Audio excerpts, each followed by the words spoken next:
gbogbo ẹ̀yin ọmọ ọ̀dọ́ tá a jọ ń káàkiri ọ̀dọ́jọ́ ni wá ẹ má jẹ́ kí a fi àyè gba Fúlàní lórí ilẹ̀ àwọn bàbá wa ẹ má jẹ́ ká bú ọba mọ́ ẹ má jẹ́ ká bú jòyè mọ́ nígbà tá a la fẹ́ jà fún àwọn ọ̀rẹ́ wa táwa ń kọ́kọ́ ń bú ọba tá à ń bú jòyè èmi náà ṣe bẹ́ẹ̀ rí bọ́ mo pera mi padà ẹ má jẹ́ ká bú àgbààgbà kankan mọ́ ẹ má bolóṣèlú kankan ẹ̀rù kálukú ń bẹ̀rù wọn ò lè sọ̀rọ̀ ọba ò lè sọ ìjòyè lè sọ ẹ jẹ́ ká ronú ẹ má jẹ́ ká bá àwọn bàbá jà mọ́ ẹ má jẹ́ bú wọn mọ́ ẹ má jẹ́ àṣẹ wọn àwọn ará pẹ̀lú wọn àwọn àtọ́ bá jó lóṣèlú tá a bá fẹ́ kọ́ wọn rẹ̀ wá lọ́wọ́ á gbé wọn mọ́ra á gbé wọn mọ́ra ni à ní bú wọn mọ́ ẹ má jẹ́ àṣejẹ̀gbọ́n ẹ má jẹ́ àdàlúrú a lè gba ẹ̀tọ́ wa láì ṣèjẹ̀gbọ́n a lè gba ẹ̀tọ́ wa láì yìnbọn a lè gba ẹ̀tọ́ wa láì dàlúrú gbogbo protest mo ṣe ní ìlú Nàìjíríà mi ò rí bí tí mo ti ẹnìkan lè sọ pé mo pààyàn tàbí mo jó nǹkan náà tàbí mo bà nǹkan jẹ́ mo lọ písù torí pé olówó lèmi náà tí ò bá sólówó lára ń dì mọ́ gbogbo nǹkan tọ́lọ́run fún yẹn lọ́lọ́run fún mi mi ṣe tálákà tó dé pé mo dìde fún jà Yorùbá big man ni mí àwọn tó jẹ́ ọ̀rẹ́ mi tó súnmọ́ mi tó ní owó ní kí ni mo wá lọ bẹ̀ pé sọ́wọ́ lè mi mò ń fẹ́ ni kí n sọ yìí tí mo fẹ́ mo ní ìsọ̀rọ̀ owó àní ọ̀rọ̀ ìran mi ni mò ń sọ kí n wọ gbowó kí n gbéra kí n pé mò ń lọ ọ̀dọ̀ ọba àgbowó mò ń lọ ọ̀dọ̀ oníbodè òfin gbowó kí n kójó wọlé kọ́kàn mi balẹ̀ kí n dá wa mọ́tò kí n mọ́ rìn bọ̀ kí Fúlàní mọ́ da mi dúró ń títì kí n délé kí bàbá sọ pé kí n gbé tírélà sùn kí n mọ́ gbé lọ àwọn bàbá wo lè lóko mọ́ wọn ò lè lódò ẹ jẹ́ ká fọwọ́sowọ́pọ̀ ká ti àwọn bàbá wa lẹ́yìn ká dá security ti wá lẹ̀ ká sọ fún wọn kí wọ́n bá wa fọwọ́ tì í ká lé wọn kó nu oko wa ẹ ṣé mo dúpẹ́ Jésù Olúwa wa. KOIKIMEDIA, we're bringing the world closer to your doorstep.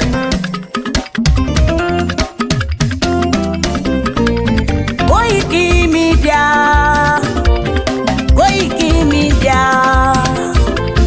KOIKIMEDIA, we bringing the world closer to your doorstep. KOIKIMEDIA, KOIKIMEDIA, KOIKIMEDIA, we bringing the world closer to your doorstep. Àwa sálára àgbà yìí dá, àwa ló láṣà àti èdè. Gbígbédè lárugẹ nílẹ̀ Oòduà o, àwa gangan ni bàbá. KOIKIMEDIA, KOIKIMEDIA, KOIKIMEDIA, we bringing the world closer to your doorstep. They never sabi wetin we carry for her. But they move closer before they go sabi. I said they never know wetin we carry for body. But they move closer before they go sabi. Ọ̀kín lọ lọ́jà ẹyẹ, ìníhùn ló ló lajú. Ẹyẹ tó dorí kodò bí àdán, ọgbẹ́jẹ lẹ́nu. Ká ṣiṣẹ́ fún ilẹ̀ bàbá wa, ká ṣiṣẹ́ fún ìlú bàbá wa, ká jùmọ̀ sowọ́pọ̀ ká lè gbó Odùduwà. Odùduwà kò bá lè gbé wa.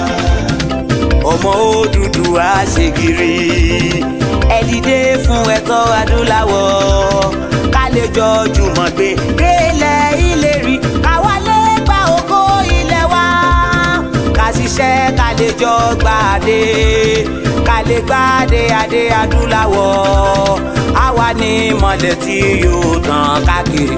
Pé ọmọ Odùduwà ni wá. KOIKIMEDIA, àwa là ń gbé tó lárugẹ. Ètò tó pọ̀jù owó tí wàá mọ̀ ní. Kásá ẹgbẹ́ polówó ọjà wà kájé bùgbà yín jẹ. Ètò tó pọ̀jù owó tí wàá mọ̀ ní. À ń gbé tó lárugẹ. Ètò tó pọ̀jù owó tí wàá mọ̀ ní. News and sports ẹ máa rí gbọ́. Ètò tó pọ̀jù owó tí wàá mọ̀ ní.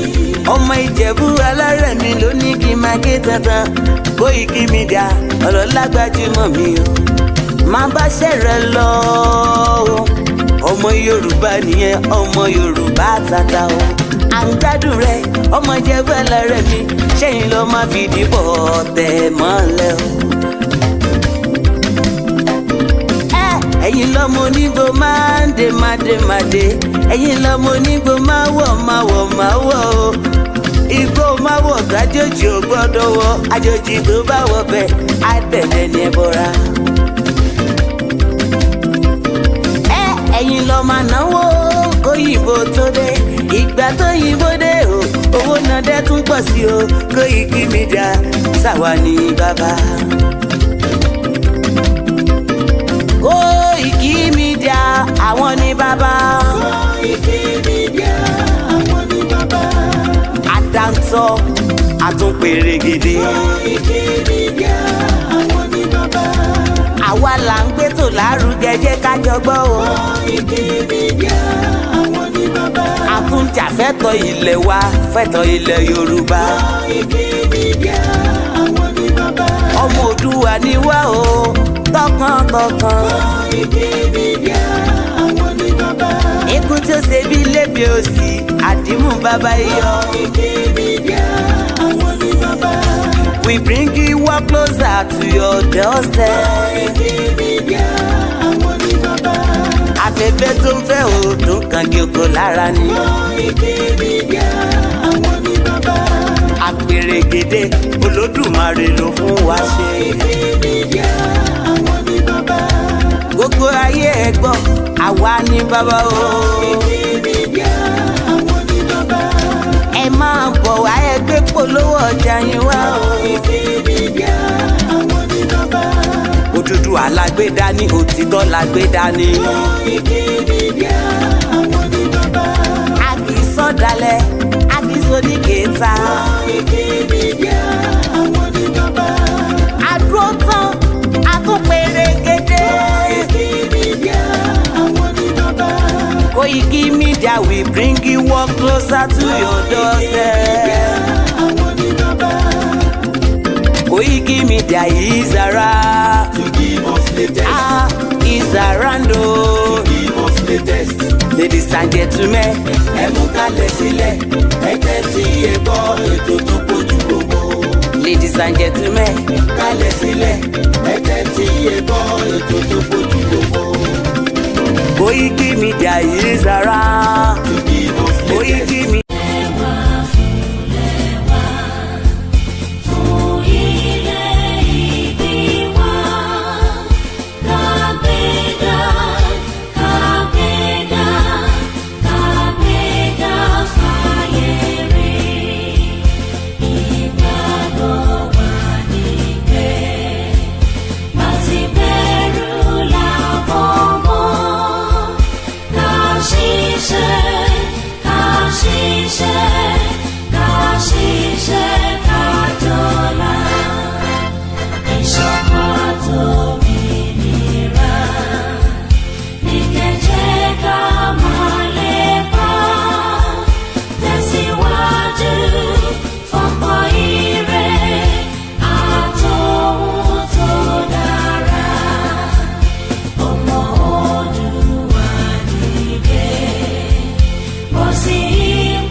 ẹ̀rí tí mò ń wò bí èyí tí àwọn bàbá tó ṣẹ̀ máa ń ṣetán ní after tó bá ti kàwé ní nàìjíríà tí nàìjíríà ti wá stress wọn wọn máa gbé glasses wọn báyìí torí pé wọ́n ń wá bí nàìjíríà ṣe fi ṣiṣẹ́ kò sí ẹni tó lè fix nàìjíríà gẹ́gẹ́ bí a ti ṣe ń sọ we are on multiple transmission so we are streaming on the software.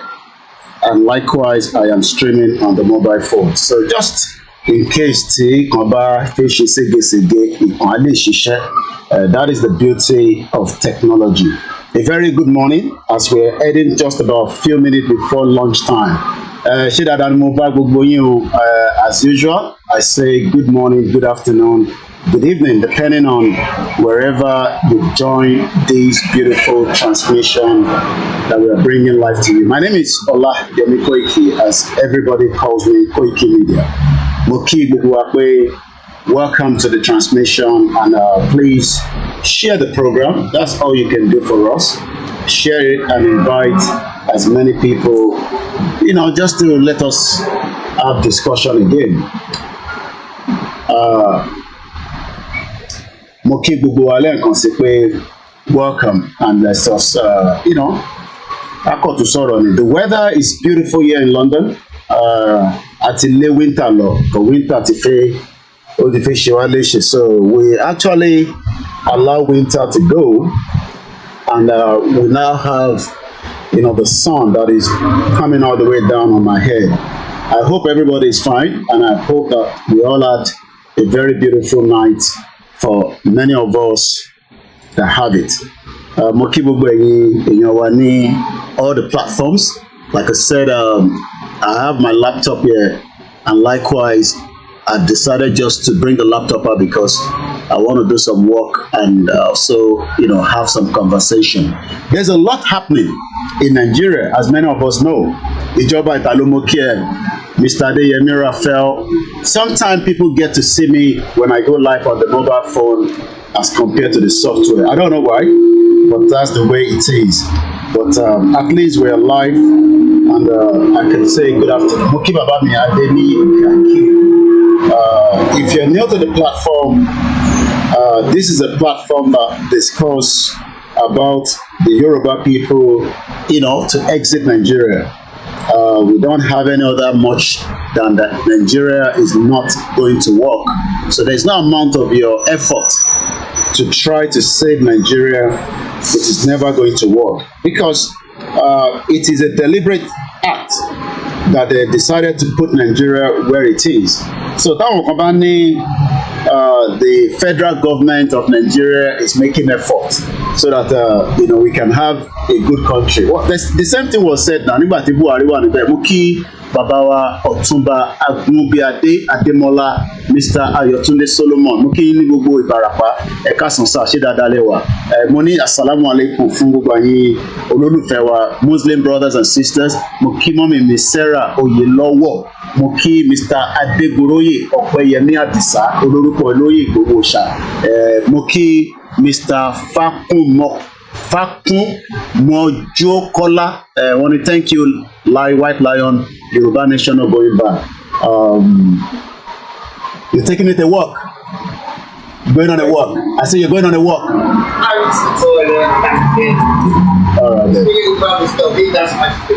All right. Ajá yẹn fẹ́ lọ yàgbẹ́. Wọ́n mọ̀ gbàtàgbà yẹn, ajá yẹn bá ti ń ṣe kóun fẹ́ yàgbẹ́ nínú ilé. So kò dẹ̀ fẹ́ kó yàgbẹ́ sílé. So wá mu wá sísàlẹ̀.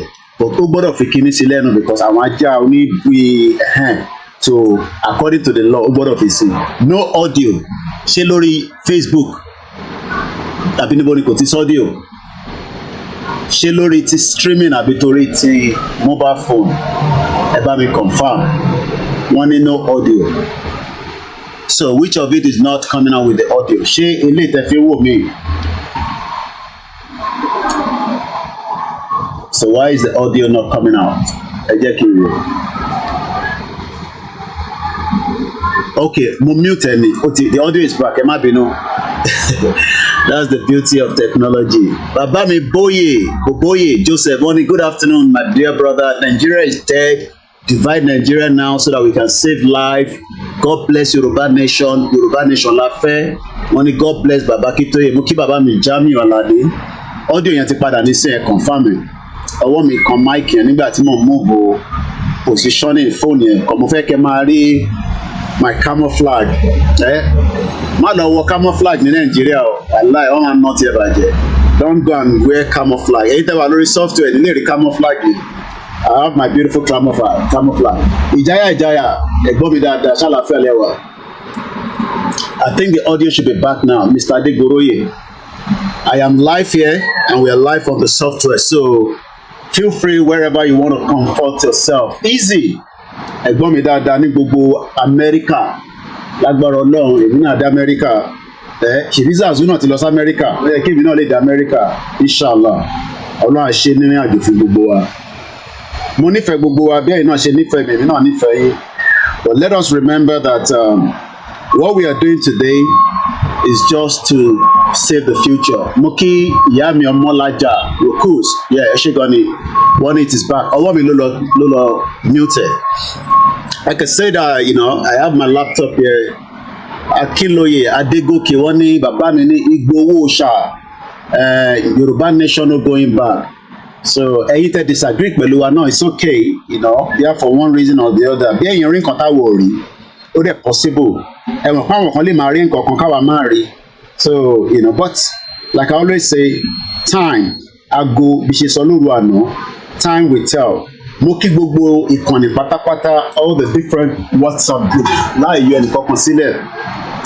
We just want to appreciate ourselves, you know, for pushing. Ẹ mọ̀ pé tá a bá push ẹ̀, ní débi tá a dé lẹ́nu, ta ló agree pẹ̀lú mi? Ẹ bá mi fi sínú comment section. Tá a bá make a lot of effort lábẹ́ bàbá wa Olóyè Ìgbòho, Professor Banji Akintoye, Ọ̀túnba Adémọ́lá àti gbogbo àwọn ẹgbẹ́ tó dúró ti Yorùbá pé kí Yorùbá má bàa jábọ́. Ṣé mọ̀ páà ní débi tá a dé lẹ́nu? A lè ní mọ́ra wa, àbí bẹ́ẹ̀ kọ́? Mo kí gbogbo ẹ̀yin mechanic, mo kí ẹ̀yin tẹ́ ń ṣe hairdresser, ẹ̀yin fashion designer, ìyá mi Ọlásùnbọ̀ Ṣàngólọ́lá, mo fi tẹlẹ́dùmarè kí yín mà. Mo wá kí gbogbo ẹ̀yin beautiful sisters mi, mo kí yín pátápátá. Mr. John Danny, thank you so much. Feel free, wherever you want to watch it, it's the same thing. The only difference is ẹni tó wò mí lórí software, ẹni rí background bí ṣe dúró báyìí, but ẹni tẹ́ ń wò mí lórí phone, ẹ rí background bí. So it's still the same message, but I'm just, you know, sometimes ọ̀fẹ́ ní íńtánẹ́ẹ̀tì yẹn àbí irọ́ máa ń sanwó fún, you know, so bẹ́ẹ̀ ṣe appreciate mi náà appreciate yín. Kò easy láti ṣe night duty láti máa fi sùn lánàá, ó ti ń lọ bí aago 4, almost 3 something ìgbà tá a parí program òru àná tán. Bí dẹ̀ ṣe máa ń sọ ẹni tó bá lọ ṣiṣẹ́ alẹ́ tó bá máa fi dé, kò tún wá jókòó máa gbọ́ program Koiki, gbọ́ program Yèyé Dára, Yorùbáwòye, Ọmọlúkà, Sam Asby, 3 hours, it's going to be difficult. So, but adúpẹ́ fẹ́yìn tẹ́ ń tẹ̀lé wa, adúpẹ́ gan ni. Yes, I am the last man standing because the weather is very warm, so mo ti gbé pure water mi sẹ́gbẹ̀ẹ́ láti máa fi jókè. Mo kí ẹ bá wa pín ètò yẹn, ẹ kọ̀ pé àwọn èèyàn wọlé kọ́ wá gbọ́ wa, ó ti máa jáde wọlé, ajá yẹn ti lọ yàgbẹ́, so bọ́ ṣe mọ̀ pé ajá yẹn fi yàgbẹ́ tó fi mú lọ sísàlẹ̀, just like báwa náà ṣe mọ̀ pé Nàìjíríà ò lè ṣiṣẹ́. Mo kí ẹ brother mi Rẹ̀mí official, mo mọ tó ṣe tí mo ṣe ní a bit of big àti cough, kò dẹ̀ sí cough o, pọ̀tẹ́mọ̀ UK kọ́lọ́n kó ṣàánú wa pẹ̀lú wẹ́dà ọ̀dọ̀ tiwa. So jẹ́ kí n charge àwọn phones ìwé ní kí n charge, kákọ̀ ó kọ̀ wà lábẹ́ charger náà ni. Gbogbo ẹ̀ wà okay for now. Ọ̀fẹ́ kọ́ ni mò ń lo ná nínú ilé mi, mo máa ń sanwó fún ni, kò ń ṣe free. Tí ì bá sanwó wọ́n máa disconnected, so kò ń ṣọ̀fẹ́. Mo kí àwa Grace Olúṣòótọ́ tó jọ́ mẹ́ta ṣàlàfíà lẹ́wà mi, àwọn grandchildren yín kan bẹ́ẹ̀. So ibi tó bá convenient fún yín ni kẹ́ jókòó sí kẹ́ ti gbọ́ wa, ìkan náà ni gbogbo ẹ̀. I agree with you, all our effort won't go as far as this. All glory to adoration, praise, worship unto the Almighty and all our ancestors. So we are good to go anytime. Ṣé mọ̀ pé tó bá jẹ́ pé we were lazy, we didn't make a push. Mo kí lẹ́ǹkan sí ìyá mi Ọlásùnbọ̀, mo kí ìyàwó Moradake Victoria, Toby Ugo mo kí ẹ. Mr. Fab, ẹ̀gbọ́n mi àjọ ṣàìsùn ni, wọ́n ní you need a lemon. Mo tẹ̀ ní, mo máa ń là, mo ṣèrà kan láìpẹ́, I think I have to get another one. Ìyàwó mi dẹ̀ ṣe lemon àti gbogbo gbogbo ẹja gbogbo ẹ̀ pọ̀ báyìí mo kò torí pé mo wà ní ìlú èmi ò ní fever. Àwọn tó máa ń ní fever yẹn kọ́ lọ́ọ́ bá ń fún yín lálàáfíà ìlú yìí. Fever yẹn léṣe but adúpẹ́ pàwọ̀ kan ni, so èyí tẹ́ máa ń ṣe fever ọlọ́run fún yín lálàáfíà. So feel comfortable, relax, we're not in a rush, just again as usual. Èmi náà ń gba vitamin D, kò ń ṣe ojoojúmọ́ la máa ń rí, so bí ṣe ń sweat nínú, mo dẹ̀ wọ another military camouflage ní sísàlẹ̀ as usual. Ẹ mọ̀ pé mo like easy man send ẹ̀ sí mi láti America, ó ní Koiki wọ lọ ní o like military outfit, so màá máa fi ránṣẹ́ sí ẹ, òun ló fi lè ránṣẹ́ láti United States of America, ló bá mi brand ẹ̀. Mo kí àwọn Yorùbá gbogbo yín pátá ni mò ń kí, Bàbá mi Akintoye sọ pé White Lion, what happened now? No awareness about Yoruba nation again. Please tell our leader. Eléyìí tá à ń ṣe náà awareness ni. Ẹ bá ní question ẹ fi sínú comment section. Awareness náà là ń ṣe yìí. Bọ́dà pé tẹ́mí ni pé a jáde sójú títì gbígbà tí Buhari wà níbẹ̀ pé kí ló ṣẹlẹ̀ ṣé àti gbàbọ̀dé ni. Ẹ mọ̀ pa fún Tinubu ní lẹ́tà títí the end of this month. So ẹ jẹ́ ká ní sùúrù ká wo kí ni outcome ẹ̀. Mo kí Prince Adékúnlé, Prince ò kì í ṣe pet name, ìyàn kan ní gbé orúkọ kó gbé Prince sí. So ẹ jẹ́ ká ṣe sùúrù fún bàbá Akintoye àti àwọn tó ń darí wa. Kò sígbà tá à ní jáde fún rally. So mo kí Prince Adékúnlé ṣe gan ni. Àbọ̀rú àbòyè mo rí fani mọ́lẹ̀ ayé ó tó jọ́ mẹ́ta tí mo gbóhùn brother mi. Mo mọ ibi tó wà. So ẹ jẹ́ kí n appreciate Stone Cold. Mixlr stay on, ẹ má bínú. A ṣe ní few hours tí Mixlr yẹn máa fi come back on. Ṣé bá wa manage àwọn platform that is stream? A wà lórí Twitter, a wà lórí. Okay, I will have start my Twitter space. Ìyẹn náà máa dà náà since mo ṣe ní one spare phone. So ẹ jẹ́ ká lọ sórí Twitter space. So tí yẹn bá cheaper fún yín, so máa start the Twitter space yẹn náà. So máa start yẹn nísìnyí. Since the pé mo lo software, so mo ní access sí extra phone. Mo kí gbogbo alẹ́ nǹkan sí o. Yorùbá nation tá à ń sọ yìí, kò sí ẹnìkankan tó lè dádúró níbi tó dé yìí. Iṣẹ́ Ọlọ́run ló ń ṣiṣẹ́. Ó dẹ̀ wà lójú iṣẹ́. Ọlọ́run dẹ̀ náà wọ́n kúrò lójú iṣẹ́. Ó náà ń wà lójú iṣẹ́. So mo ti start Twitter space. Tabarẹ tó fi lọ gbọ́ wa lórí Twitter space. So ẹ lè lọ sórí Twitter space náà. Èyí máa yọ nísìnyí. Ẹ mọ̀ pé Vaseline tó bá ti wà lábẹ́ òrùn, a máa yọ bódóbódó ní sójà ń fẹsẹ̀ mú báyìí. So once again, a very good afternoon. Ìjáyà ní sure rally is coming soon ní gbogbo ilẹ̀ Yorùbá àti ní abroad. Ṣé má wọrí nípa pé rally ò lè jáde, rally ń bọ̀. Ẹ̀yin tẹ́ ń sọ pé rally yẹn, ẹ̀yin ní kẹ́ lọ renew gbogbo tẹ́ ẹ kẹ́ renew lára yín. Tó bá jẹ́ pé ó máa rìnrìn àjò kékeré ni ẹ kọ̀ lọ renew ẹ̀. Ẹ mọ̀ pé especially àwọn kìíní ẹ̀ náà wọ́n máa ń need renewal. And don't take it as pé ọ̀rọ̀ ìṣẹ̀ṣe nìkan là ń sọ. Kí ló dé tó ṣe ń pe Jésù lójoojúmọ́? Òun renew energy tó wà láàrin ìwà àti Ọlọ́run Elédùmarè. So kò ń ṣọ̀rọ̀ pé torí mo ní ẹ lọ ṣiṣẹ́ sára náà. Èèyàn lè máa ka Bible kò dẹ̀ máa bọ́ Ọlọ́run sọ̀rọ̀ pé gbogbo àtàbá jáde fún rally lọ́dọ̀ tí wọ́n ní kó bá wa nà wọ́n lẹ́gba. Because the government is going to react. The government ṣe máa react nìkan láì tí mọ̀. So the government will react. But how and when the government is going to react is what we don't know. So if you're one of those saying that Yoruba nation rallies, awareness is not going on, awareness is not uncreative. It's part of awareness. But in terms of coming out later on, yes, that will definitely going to happen. But it's just a matter of time. So let's keep the conversation flowing like this. So in the Lori software, I might be showing certain things at the background. I will see, but in the Lori phone, you will just be seeing me without seeing what is happening on the software. But it's the same message.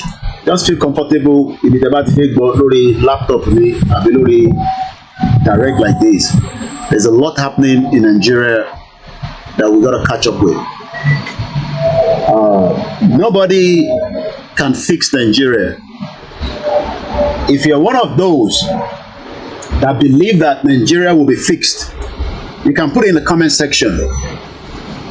If it's in the comment section, with Koiki, I think and I believe that Nigeria will work one day. We have software broadcast me that, so but I'll see how far I can manage. Whether you get as you do, only pushing a very mission will be. So let's take out the molan and then I come out the background. What I'm going to show you the software. You must show the laptop now.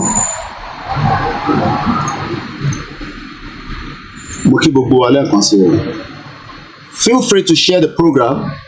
We're not charging you for that. ẹ bá wa share program yẹn. Invite your friends to join us and come and listen to Koiki Media. So ẹ tẹ́ wa lórí laptop nísìn ti ń check up. Ẹ jẹ́ ká kọ́kọ́ lọ wo lánàá sọ̀rọ̀ nípa New York Times. So the New York Times yesterday, bá ṣe ń sọ lórí program wa, Nigeria confront its worst economic crisis in a generation. Mo kí Mr. Sholagbade Nasir, mo kí wọ́n tẹ́ wà ní Canada. They are still just waking up. Àwọn ṣe ń mọ́mọ́ lọ sí school ni. Wọ́n ní ìlú kan tó ń pè ní Nigeria is confronting its worst economic crisis. What does that mean to you? What does that mean to me? Is the economy fighting you or you are fighting the economy? Bàbá mi Adébáyọ̀ sọ pé Adébáyọ̀ Táíwò ní Nigeria is dead. It just needs to be buried. Ẹ ṣé gan ni. But the presidency was not happy, like I told you yesterday. Ijaya ni sure Nigeria can never be fixed because we are different people and different cultures and the Fulani want to take our land, so it can never work. So presidency náà dá New York Times lóhùn, and like I said yesterday, ẹ jẹ́ ká tún lọ wo New York Times. A sọ̀rọ̀ nípa New York Times pé níjọ́ wo ló dálẹ̀, ṣe rántí pa sọ lánàá. The New York Times was founded on the September 18, 1851. That was about 172 years ago. Àwọn kan tó wá jẹ́ kó yé mi pé bí wọ́n ṣe dá New York Times sílẹ̀ ni àwa náà dá nǹkan tó ń pè ní ìwé ìròyìn ní Abẹ́òkúta ní 1850 according to bá ṣe gbọ́. Mo ń bọ̀ o.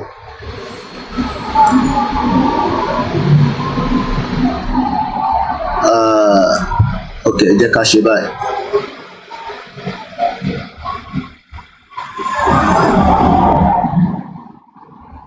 Okay, I think I have it here.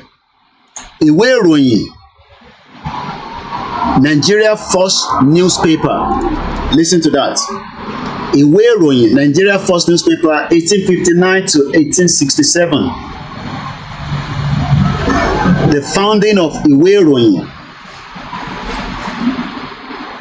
The founding of ìwé ìròyìn, the paper to first hit the street called Abeokuta on December 3rd, 1859, and was published every 14 days. Tó bá jẹ́ pé àwa ìran ọmọ aládé, we have remained as it is without that shithole country forced on us by British, because as at 1859, everybody agreed that there's nothing called Nigeria.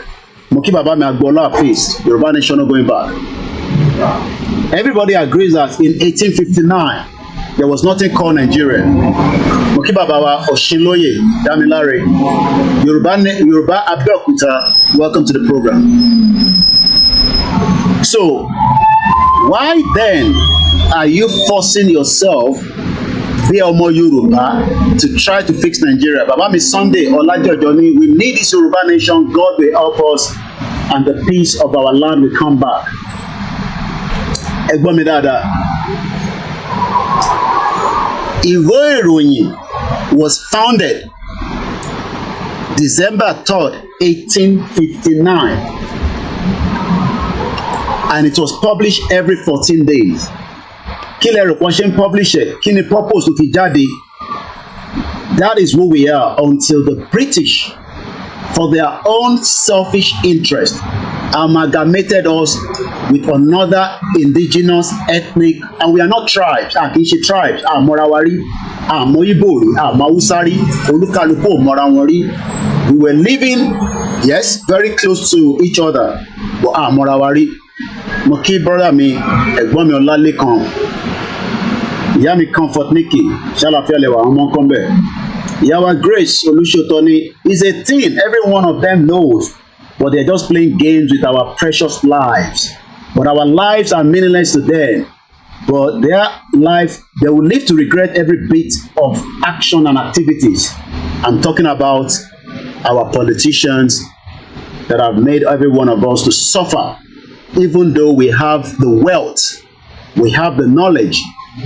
New York Times cannot be as best as Ìwé Ìròyìn if truly Yoruba has remained the way it is as far back as 1859. So ìwọ tó fẹ́ parẹ́ lórí all these criminal politicians that care less about you, it is time you start thinking deep that are we sure that this country loves us, or should we go back to who we are?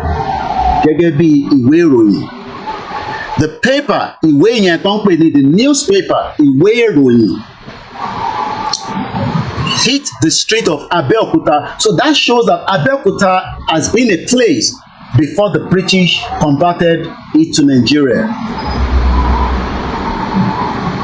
Prince Adekunle, Yoruba nation is the only solution for the better life of our Yoruba citizens.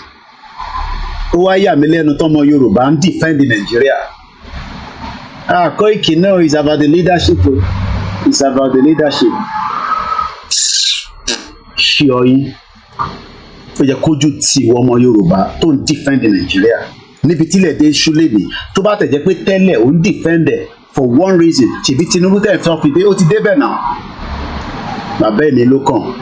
Thanks so much, Idris Abdulkareem.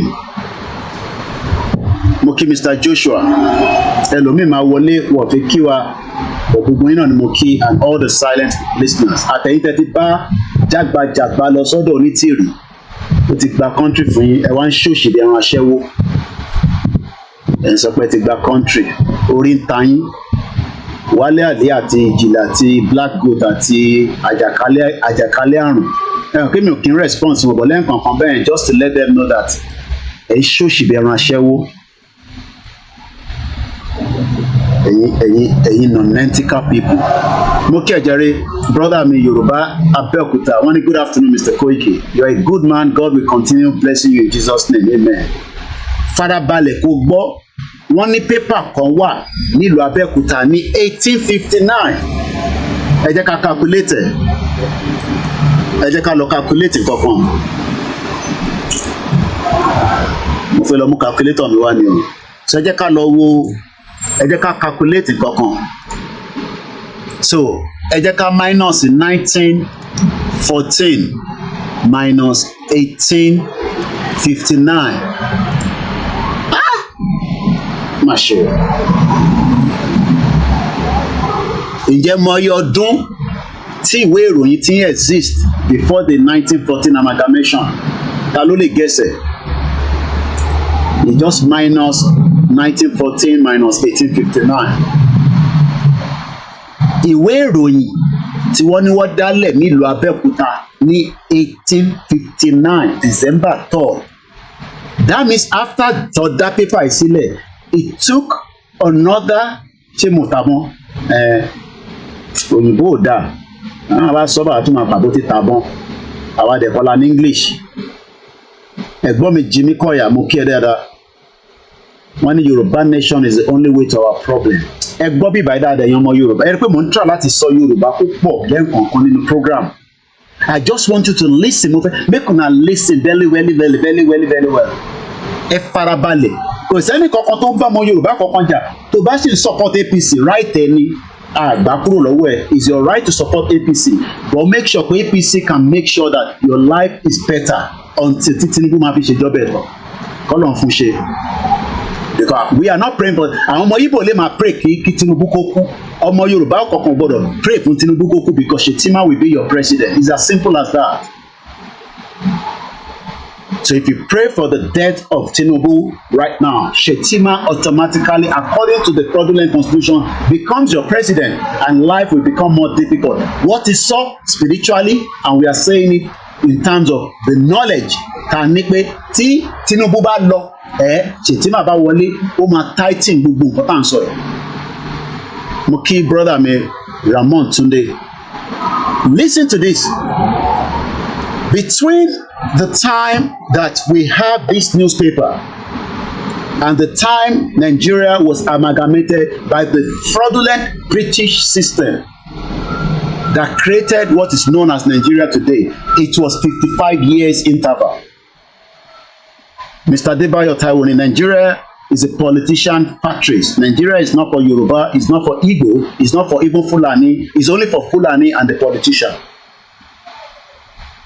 I'm try to catch up with the comment. Yami Grace Oluwole, everything our forefathers, like the father Jeremiah Obafemi Awolowo has done, was demolished, scattered. Still, none of you feel the pain. None of you know that we have lost it all, but you are still fighting for one Nigeria. I am fighting for Peter Obi. I am fighting for Atiku. I am fighting for Tinubu. Tinubu, the weaker element. Do you know that the difference between when a Yoruba newspaper was hitting the street of Abeokuta in 1859, it took another 55 years before the name Nigeria became Nigeria. So, in between 1859 to 1914, it is 55 years. You can do the math. Moki Grandma Felicia Ajagbe, Moki Yatobi Milomo, Moki gbogbo ẹni tẹ́ ń bẹ ní Benin Republic. Olóyè Ìgbòho Moki ẹ dáadáa. Irúmọlẹ̀. Moki gbogbo àwọn ìyàwó yín àtàwọn ọmọ yín. Adẹ̀kú oríire ọmọ yín tí ó graduate. A ríṣẹ́ fi ṣe Ọlọ́run àfúnlẹ́mì gbogbo. Ìjáyà ni, if Tinubu cannot divide Nigeria, then it will remain an idiot like other presidents before him, as because how come we have 17 to 18 presidents up to date and none of them remember to switch on the light? Babana Adekunle Akinwande ni, there is no sign that Nigeria will be better, but some Yoruba people are thinking, expecting, hoping that the future will be bright. The future that was not bright for all our parents until some of them died and some of them are living in the abject poverty of a shithole country you are all trying to fix called Nigeria. Yes, you can support the APC because they're still in Nigeria, but your future should be depending on Yoruba. Don't expect all your criminal governors. Àwọn olórí burúkú látòkè délẹ̀ tó ní ṣoríire. I'm talking to your governors. Bẹ́ẹ̀ ni mo sọ wọ́n ní ṣoríire until they come back and defend a Yoruba territory that would allow us to have a future, because olórí burúkú gbogbo wọn sì máa padà kú náà ni, because people will die at some point. Níbo ni Ajimobi wà lẹ́ni nísìn? Níbo ni Akeredolu that died recently? Do you know that people are fighting on the social media that they should shut down Akeredolu's social media handle? In your country, why? Why do you shut it down? Even Ajimobi's social media handle is still operating. Where is it today? Where is Buruji Kashamu? That is why we are saying, kò sẹ́ni tó wáyé tó ní lọ. Defending nonsense as a Yoruba man, a Yoruba woman. Koiki, shut up. Come and lead us at all. 55 years ni ó wà láàrin 1859 àti 1914. So let me ask you, so what was happening in that 55 years? Mo máa like glasses yìí, ìyá mi Kẹ́mi Bello, mo ń bọ̀ wá gbà lọ́wọ́ yín o, torí òrùn tó wà ń ta ẹ̀ mọ̀ pé Koiki máa ń rìn káàkiri, kébì náà lè máa fi ṣe dẹ́ngẹ́dẹ́ngẹ́s. Dẹ́ngẹ́dẹ́ngẹ́. 55 years èmi ò lè sọ ní Yorùbá ni ẹ tó bá mọ̀ ẹ bá mi kọ sínú comment section. Mo kí ẹ brother mi Simple Rahim. 55 years ló wà láàrin 1859 dé 1914. Ṣé àwọn tó ń gbé níjọ́ náà lọ́hùn, ṣé wọ́n kì í ṣọmọ Yorùbá? Ṣé wọ́n ṣayé? Ṣé wọ́n exist? Ìwọ tó bí lánàá, òòrè ọmọ tó bí lánàá, tí bá ní ọmọ tó bí lánàá, àwọn bàbá kan ṣì wà tó bí ní 1960 tó ń defend òṣì Nàìjíríà. Àwọn ìyá kan wà tó ṣì ń defend Nàìjíríà. Ní búrú yín, ẹ ti ní dementia. Púpọ̀ nínú yín ti ní dementia, ẹ ti sick sórí, because a gbọ́dọ̀ fẹ́nu wa bú àgbàlagbà, but àwọn olóṣèlú olórí burúkú ni wọ́n ní ṣoríire. Ògúnláká àwọn alálẹ̀ máa wọlé mú yín ni until tẹ bá jáde tí mo gbọ́ lẹ́nu yín pé Yorùbá nation là ń dúró tì, if not alálẹ̀ máa mú gbogbo yín ní tó bá wọn alálẹ̀ ní kó fi yín ṣe ẹ̀yin ìkà. 50 ẹ ṣé gan ni bàbá mi Lukman. Wọ́n ní Koiki máa pariwo 50 ló wà láàrin 1859 sí 1914. Ṣáwọn èèyàn gbé níjọ́ náà lọ́hùn lásìkò yẹn? Ìyá mi Esther, wọ́n ní Koiki kí la máa ṣe sọ̀rọ̀ Tinubu báyìí? Torí pé ọ̀rọ̀ Tinubu ò fẹ́ yé gbogbo wa mọ́ báyìí o. Ẹ má jẹ́ ká lé tí ò yẹ ká lé. A ti kọ̀wé sí Tinubu ká bẹ Ọlọ́run ká bi àwọn alálẹ̀ kó jẹ́ kó mí sí nínú kó gbọ́n tá à ń sọ tó o bá wá gbọ́n tá à ń sọ 55 ẹ ṣé gan ni bàbá mi Lukman wọ́n ti adjusted wọ́n ní 55 òun ni wọ́n ń pè ní 55 years ṣé wọ́n ti bí Tinubu ní 1859 tẹ́yìn wá ń sọ ṣé wọ́n ti bí èmi ṣé wọ́n ti bí wọ so ìyẹn ló ń ṣòpè ìran Yorùbá ti ń bẹ kó tó di pé àwọn olórí burúkú àwọn òyìnbó mọ́tẹ̀ ń wọ́ndà ẹlòmíì ò róyìnbó rí 55 àbí 4 ẹ bá mi correct èèyàn kan ní 4 èèyàn kan ní 5 ẹ jọ ẹ mọ̀ pé àwọn èèyàn máa tún program yìí gbọ́ ẹ bá mi tètè adjust ẹ̀yin méjèèjì mo ń rí 5 mo tún rí 4 ṣé 5 ni àbí 5 54 àbí 5 ẹ bá mi tètè kọ́ kí n tó máa tẹ̀síwájú kò ní bàjẹ́ fún ẹ láéláé simple rayin ó ní àwọn ò get notification ìkà tó ń ṣe ní ìyẹn la ṣe ní tẹ́yìn bá ti ń wọlé èyí tó kọ ìyẹn máa pin kẹ́lòmí lè mọ̀ we are live on the mobile phone mo ṣe wà live lórí laptop náà ọ̀nà méjì ni mo fi ń stream mo kí gbogbo yín lẹ́ẹ̀kan sí ẹ jẹ́ n tún wo kọ́mẹ́ǹtì sí bíbá ẹ̀ Richard ó ní Yorùbá nation no going back bàbá mi Wálé Ikújìmí wọ́n ní one Nigeria is a big scam tó bá tẹ̀ jẹ́ ọ̀nà dá wọ́ọ̀dì wà tá a lè lò fún scam wọ́n ní 55 ni Koiki máa kọ́ confuse ẹ̀ ṣe gan ni 5 mo mọ̀ pé 5 ni so 50 ni 55 years ló wà láàrin 1859 tí wọ́n dá ìwé ìròyìn sílẹ̀ so tí àwọn tó dá sílẹ̀ níjọ́ náà ṣé ọmọ Gàmbàrí ni wọ́n ṣọmọ Ìgbò ni wọ́n Mr. Kamel ní Yoruba Muslim Afa are fake people no original Yoruba Afa in Yoruba land because of the history of the Arab àwọn yẹn fẹ́ gbowó lọ́wọ́ Saudi ni ẹ má blame wọn tẹ́yìn bá mọye tí Saudi ná láti fi dá wàhálà lẹ̀ ní gbogbo àgbáyé and I'm not joking with this UK block owó wọn torí pé owó kan wọlé láti Saudi tó ń convert àwọn ọmọ ẹ̀ sí extremist Nigeria a corrupt country. Mr. Koiki, Yoruba language is spoken by some Cameroon. I know a Cameroon lady singing in Yoruba shows that we are known globally. At Osibita Adetele, we had an empire. Then wọ́n ní 55 ẹ ṣé gan ni bàbá mi Olújìmí Kọ́ládé. Wofo. Ìjáyà ni why we have a freedom and we cannot be free? Why we have a country we cannot enjoy our country? Wọ́n náà wọn kan bande wọ̀ fún wọn níná tó bá fún wọn níná wọn bá charge wọn. Mo kí gbogbo èèyàn wa lẹ́ẹ̀kan sí. A sì dúró lórí the founding of ìwé ìròyìn. Àwa ń compare pẹ̀lú New York Times. Mo wá ń béèrè lọ́wọ́ gbogbo ọmọ Yorùbá tó ń gbọ́ mi gbọ́wọ́lé share button. Gbọ́wọ́lé náà kẹ́dẹ̀ like kẹ́ follow. Mo kúkú tí ní kẹ́ fún mi lówó. Àwọn tó máa fún mi lówó mo ì tí ì rí wọn. Àwọn Kúnlé Bakers ó tójọ́ mẹ́ta tó ṣiṣẹ́ lọ ọlọ́ba wà pẹ̀lú yín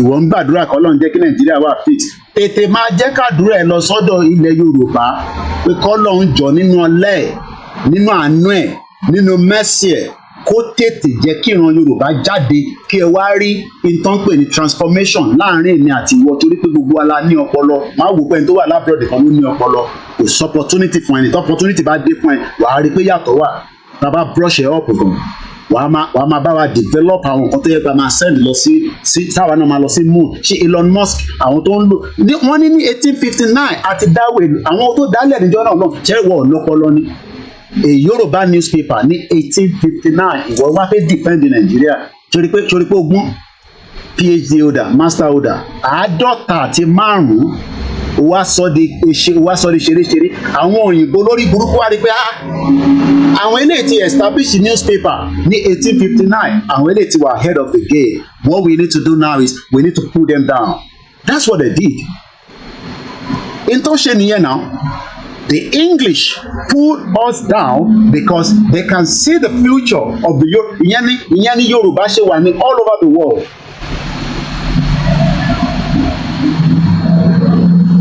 Okay, márùnléláàádọ́ta ni wọ́n náà ń pè é dà márùnléláàádọ́ta ẹ ṣe gan ni wọ́n ní márùnléláàádọ́ta 55 years. You might be wondering, Koiki, what is the meaning of this 55 years. That is when a Yoruba newspaper was established. Mo kí ẹ Ezekiel, ayé adùn, ayé wa máa lóyin ni. But presently right now in Nigeria, it is taking us backward. Mo kí ẹ lẹ́ẹ̀kan sí easy. Aziz Ladesere, mo kí wọ́n ẹ̀dá wà ní Canada, ní US. Àádọ́ta àti márùn-ún láàdọ́ta nílẹ̀ Yorùbá ti wà in terms of a paper between that period and the fraudulent 1914 shithole amalgamation. Ìwọ wá ń defend yẹn when we should be defending ìwé ìròyìn. So let's go strictly further again. The paper first hit the street of Abeokuta on December 3rd, 1859 and was published every 14 days. A single edition had about 8 pages in total and was sold for 120 cowries. Orí ẹ̀gbẹ́ orí àwọn ṣìkìṣìkìn wọ́n ti ní kí yẹn máa bóyún mọ́. Ìgbà mi máa ti gbàgbéra. Tébù yẹn bá ti fẹ́ jáde ni máa rántí pé ìyá mi àti ìyàwó mi àwọn ìyàwó mi dẹ̀ bẹ̀ mí.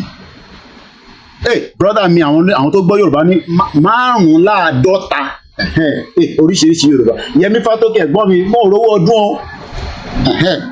Tàbí ẹ ṣe tí ti bá ṣe tán check account mi. Mo mọ̀ pé ti náwó ẹ ti ṣẹ́ran ẹ ti rẹ́ran. Ẹ̀rántí fèmí ní owó ọdún tèmi. Àwọn èèyàn fún wa lówó ọdún àmọ́ tó ṣẹlẹ̀. Kò ní bàjẹ́ fún ẹ láéláé ẹ̀gbọ́n mi brother mi Abiodun George. Ó ní márùnléláàádọ́ta Yorùbá mi tí ó ti fresh.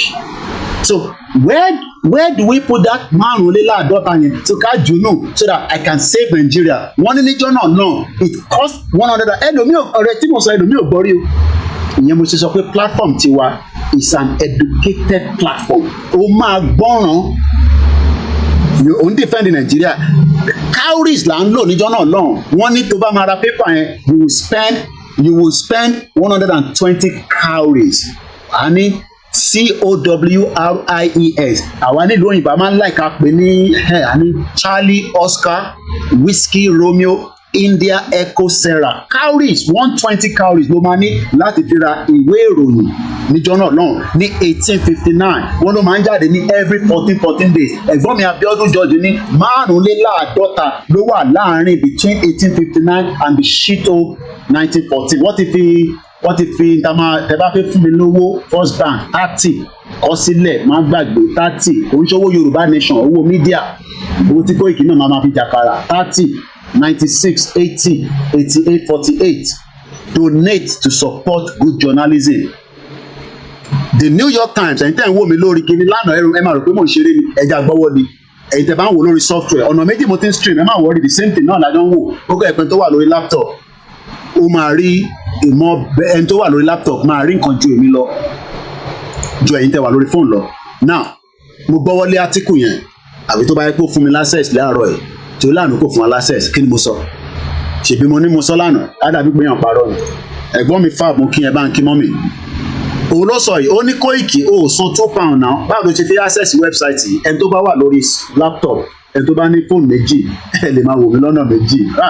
Àwọn tó wà ní diaspora máa ń gbádùn wọ́n máa ń gbádùn program á gbé sórí TV wọn á tó máa gbé sórí abẹ́ fóònù. Òun lẹ ti rí wọ́n ní kí n san £2 kí n tó lè access ẹ̀ so ẹ support media very very important but ìyẹn kọ́ la torí ẹ̀wà kọ́ máa ní Koiki ṣé torí owó ni no but I just have to remind you and when we say support KOIKIMEDIA a máa ń sọ pé ilé ìṣòwò wọ́n ti ní owó Yorùbá Nation òun lélẹ̀ wà lọ sí YSDM ẹ̀jẹ̀ fi wọ̀nyí méjèèjì ni mò ń polongo bí ṣe ń polongo ti Koiki mò ń pè Alex Mamu èmi náà fẹ́ yọgẹ mo ti lọ ń ṣe exercise mo máa yọgẹ bí ìwọ náà láìpẹ́ kò ní bàjẹ́ fún brother mi kò ní bàjẹ́ fún gbogbo yín pátá àtẹ̀mí àtẹ̀yìn ìyá mi Ọláòṣun Ashfat mo kì í mà ànọ́rọ̀ Yorùbá márùnléláàádọ́ta ló wà láàrin 1859 tó dá ìwé ìròyìn sílẹ̀ àti ìlú tó ń pè ní Nàìjíríà táwọn òyìnbó wọ́n wá change orúkọ mọ́ wa lọ́wọ́ gbogbo ala ní kingdom àti operate àwa nífẹ̀ẹ́ ara wa yes èdè ọ̀tọ̀ọ̀tọ̀ ni yes àti jagun oríṣiríṣi kí ni ẹni ṣe àwọn náà jagun wọn ní Koiki ọ̀rọ̀ wọ̀ yẹra wa irọ́ ni wọn ní yẹn kan ní ó ti sàṣìwà ọ̀rọ̀ wọ̀ yẹra wa olè tó wà láàrin àwọn olóṣèlú ló fi ń suppress gbogbo amọ́lẹ̀ ó dẹ̀ kù díẹ̀ ni mo sọ a máa kọ́kọ́ ṣe kí ni a máa fi education àfi nọra wa lójoojúmọ́ bó o bá fẹ́ gbọ́ program yẹn wàá lọ gbọ́ ìdòmíì wàá lọ síbòmíì so tẹ bá lọ sórí YSDM ó wà straightforward w mẹ́ta dot ys kò ní sẹ́yìn tẹ wà nàìjíríà àkáǹtì wà tẹ́yìn lè fi 10 naira sí má jẹ́ kíyàn kan fọ́ọ̀sẹ̀ pé kò san 5,000 tó o bá ní 10 naira ó gbọ́dọ̀ lè san. ìyá mi olùṣòótọ́ ní ẹ sọpọ́ọ̀tì Koiki kí iṣẹ́ lè máa tẹ̀síwájú by now yẹ ká máa ṣoríṣiríṣi nǹkan but bàtà rówó lọ́wọ́ but fún ẹ̀yin tẹ́ ń sọ pé ẹ fẹ́ rálì ẹ lọ fowó sí YSDM so that tí rálì bá máa jáde kò ń ṣe Koiki ló ṣẹ̀ máa lọ máa ní ẹgbàwó ẹ lọ fi ṣe kankan no àfi gba báǹdì ni a máa gba mọ́tò ni YSDM ló máa ṣe gbogbo iṣẹ́ yẹn tẹ́ ẹ bá fowó síbẹ̀ kò sí nǹkan tó lè ṣẹlẹ̀ mo kí ẹ lẹ́ǹkan sí Alex mamu kú iṣẹ́ takuntakun mo kí ọmọ ìtẹ́wà lẹ́nu iṣẹ́ lọ́wọ́lọ́wọ́ báyìí iṣẹ́ lóògùn iṣẹ́ wà fúnlẹ̀ wá so tẹ́ bá ti lórí YSDM ẹ lọ sórí donation ẹ dẹ̀ lọ sórí subscription ó wà straightforward ẹ jẹ́ ká padà sórí New York Times wọ́n sọ̀rọ̀ nípa Nàìjíríà wọ́n ní Nigeria confront its worst economic crisis in generation then federal government náà respond kí ni federal government sọ ẹ jẹ́ ká lọ gbọ́n tí federal government sọ a play àwọn fídíò yẹn lánàá ẹ jẹ́ ká gbọ́n tó sọ àṣírí ti tú o mo mọ̀ pé máa ń like àṣírí ẹ bèrè pé kí ni Kọ́lá Abíọ́lá wọ́n ló ń ṣe jigijigi pẹ̀lú ọmọ Babangida nígbà tí bàbá ẹ̀ wà lẹ́wọ̀n tí Babangida mú bàbá ẹ̀ sẹ́wọ̀n òun ṣe jigijigi pẹ̀lú ọmọ Babangida ọmọ àlè olórí burúkú somebody. ẹ jẹ́ ká kọ́kọ́ lọ gbọ́ bàbá tí ó sọ̀rọ̀ lánàá bàbá tí mo ní ó ní ọ̀rọ̀ Nàìjíríà ìyẹn Mr. Dr. Akintoye ta ló rántí program tá a ṣe lálẹ́ àná so ẹ̀yin tẹ́ bá wà lórí software ẹ̀yin máa rí fídíò yẹn èyí tó kù kọ́ mo máa gbọ́ soundtrack ẹ̀mí ẹ jẹ́ ká play máa mute mic mi mọ́lẹ̀ mo kí gbogbo lélẹ̀ kan sí tẹ́ bá ń wá ibi tẹ́ fẹ́ fi support wa òun náà lè lè account details ẹ ló wà lórí screen fẹ́yìn tẹ́ máa fẹ́ ṣe screenshot ẹ lè screenshot ẹ Mr. Ọláwálé Táíwò mo kí yín Ọláníyì Peter mo kí ẹ Tony Aegis mo kí ẹ káàbọ̀ sórí ètò mo kí gbogbo yín lẹ́ẹ̀kan sí pé Yorùbá nation no going back ẹ jẹ́ mute mic mi mọ́lẹ̀ ká gbọ́ ntí Dr. Akintoye tó sọ.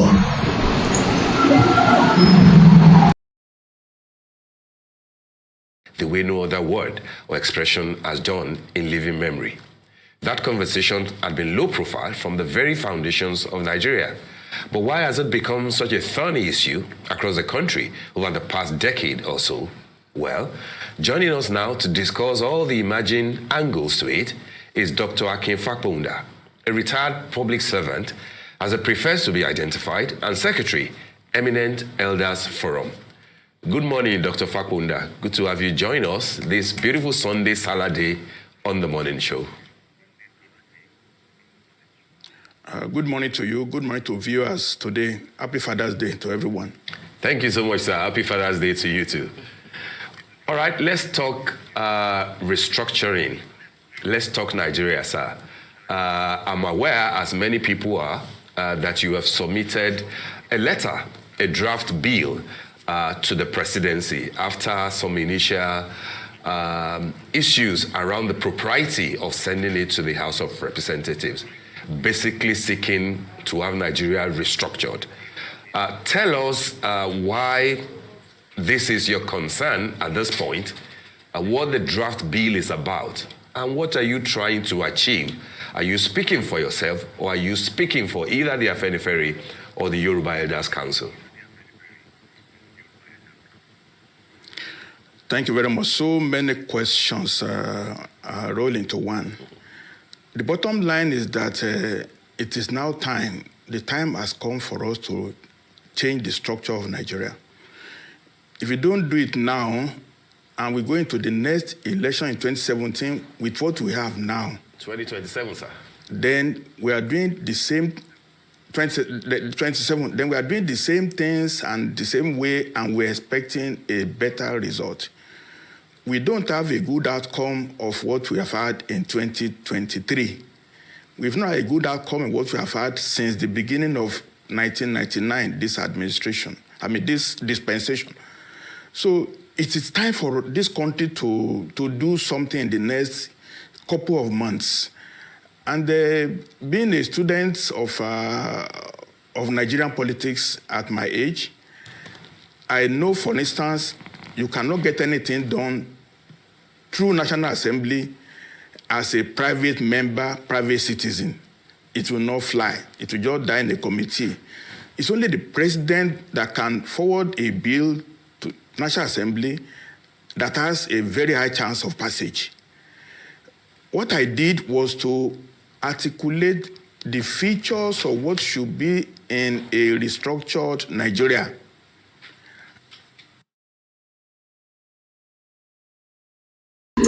Now, ó sọ̀rọ̀ pé a restructured Nigeria, but kí làwọn ẹ̀gbọ́n wa rí, ẹ má bínú because I'm trying to struggle to see my software screen.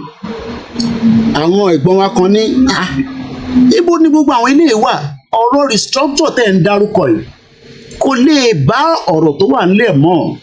Ẹ jẹ́ ká gbọ́ ntí brother wa George Akinola, ẹ jẹ́ ká gbọ́n táwọn sọ nípa ọ̀rọ̀ restructure. Àwa padà sórí fídíò yẹn, ẹ jẹ́ kí mute mic mi mọ́lẹ̀. Impediment to Yoruba development is the impediment to Yoruba development. Without Nigeria, we won't be where we are. One is true, we are far ahead of South Korea and North Korea. We are far ahead of China even. We had television before France. We had radio before South Africa. Now look at where we are today. I think it's a shame that even any Yoruba man can be talking about restructuring at this point in time.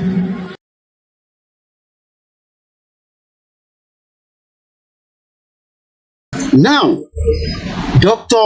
Akintoye is a Yoruba man. So, who among the two, George Akinola in 2017, state clearly that no Yoruba should be talking about a restructure anymore? But Dr. Akinola sọ pé he's telling Tinubu, the president, to put a bill in front of the National Fraudulent Corrupted Assembly that they are so corrupt that even if Tinubu give the bill to them, they will just put it on the side and be doing countdown until Tinubu will leave the presidency for the next person to come in, and they will dump it in the dustbin. Farabale. If George Akinola in 2017 was telling us that it is just too late to restructure Nigeria and no Yoruba man should be talking about a restructured Nigeria, but in 21st century, in 2024, Dr. Akintoye says òun fẹ́ sọ̀rọ̀ restructuring, but as a private citizen he cannot do it. He is now telling President Tinubu to please push the bill to a corrupt parliament, a corrupt Senate and the House, the red chamber and the green chamber. They are so corrupt, especially the Yoruba ones in there. They are criminals, from Benga Daniel to Yaya Bello, Yayi, and the Itowa Leko to represent in Lagos State, and the rest of them. They are criminals.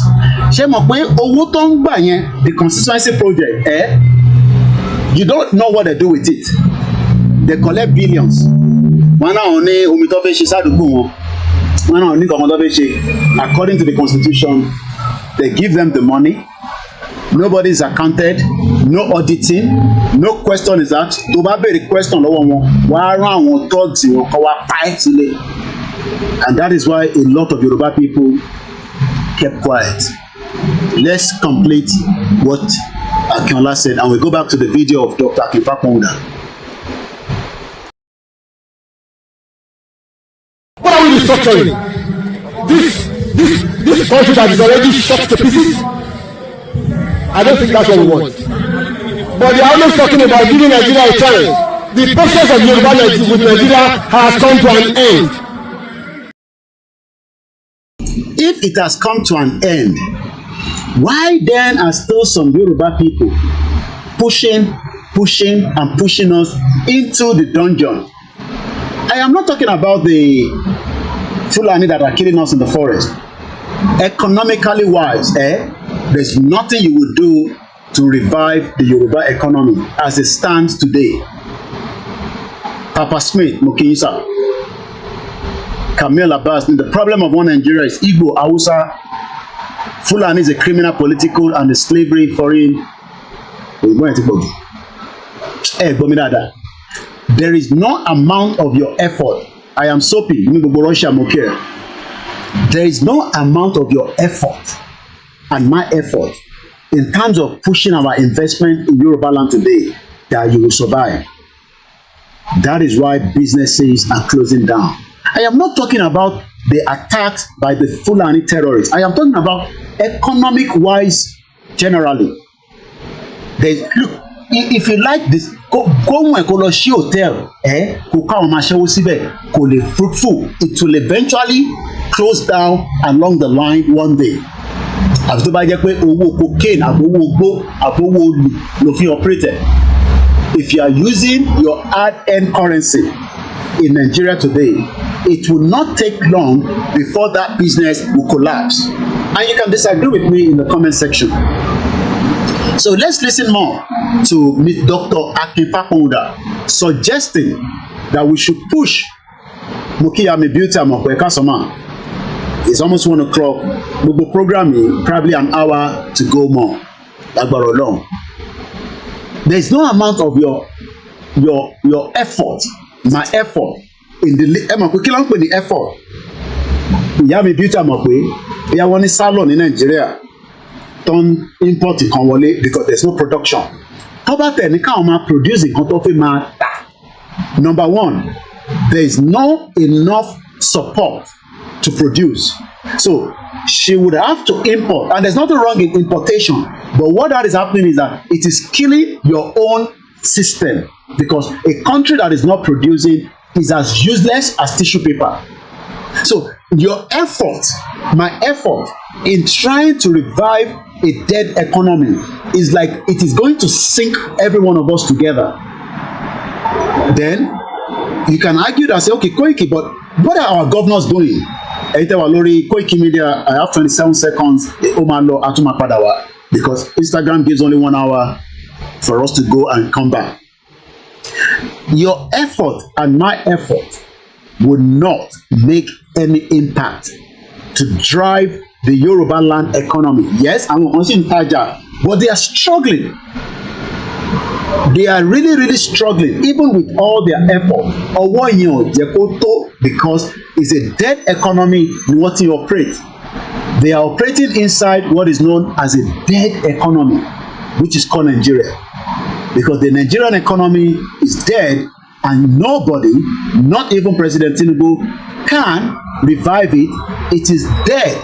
There is no amount of our effort to revive it. There is no amount. It is dead. Thank you so much, Papa Smith. So when people like these are pushing that, oh, Nigeria will flourish. No, stop talking like that, because according to the New York Times, stated clearly that Nigeria confronts its worst economic crisis in a generation. So what that is meant for a layman is that even for you to produce your pure water, your pure water, there will be not enough. Yes, you have the water, but there are certain things that you need that would have to be imported for the finishing of that production, which the country does not have. So let's listen a little bit more to Dr. Akintoye. Those are the Yorubas that are pushing for the restructure Nigeria. And it is not, I remember when this came out, everybody was excited, hey, they are going to, House of Assembly, they are talking about it. No, they are not talking about it yet. It is not even in the Senate or the House, right now, because the person that wrote the draft is a private citizen. He is now pleading with President Tinubu to push the agenda, Lagos for show, for a restructure bill that the House, that are criminals, that the North has a majority against the South and the Southeast, they play. Let's go back and listen to him a little bit more.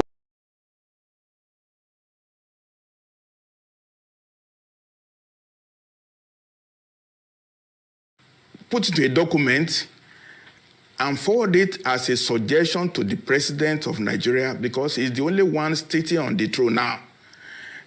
It's now left to him to really go deep into a sense of nationalism and patriotism, to do something about it, because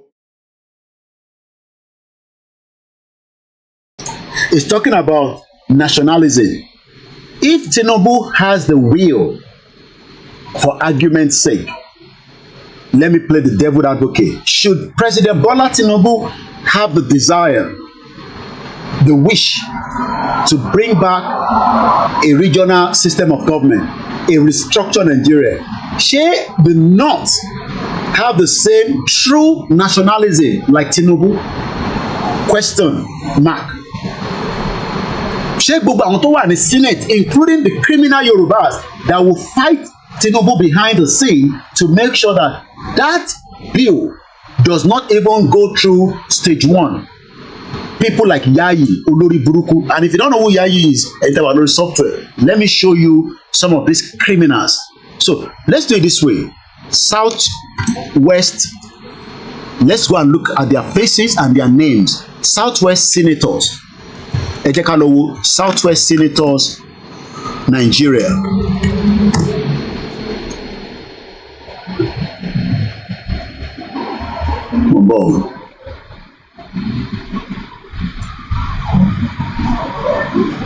I want to get all their names out for us. Oh, Philadelphia spelled that Nigeria. Okay, distinguished senators. Let's see, National Assembly. Okay, now we can. I am currently on the National Assembly website. Let's hope it works. We know that the criminal Senate President Akpabio is a criminal. Gbogbo wọn ni criminal. Akpabio is also nursing a presidency. Òun náà fẹ́ jẹ president bó ṣe wà yẹn. And the Senate Deputy Senate President is a guy called Ibrahim Jibrin. But let's go and look for the one that concern us, the Yoruba ones.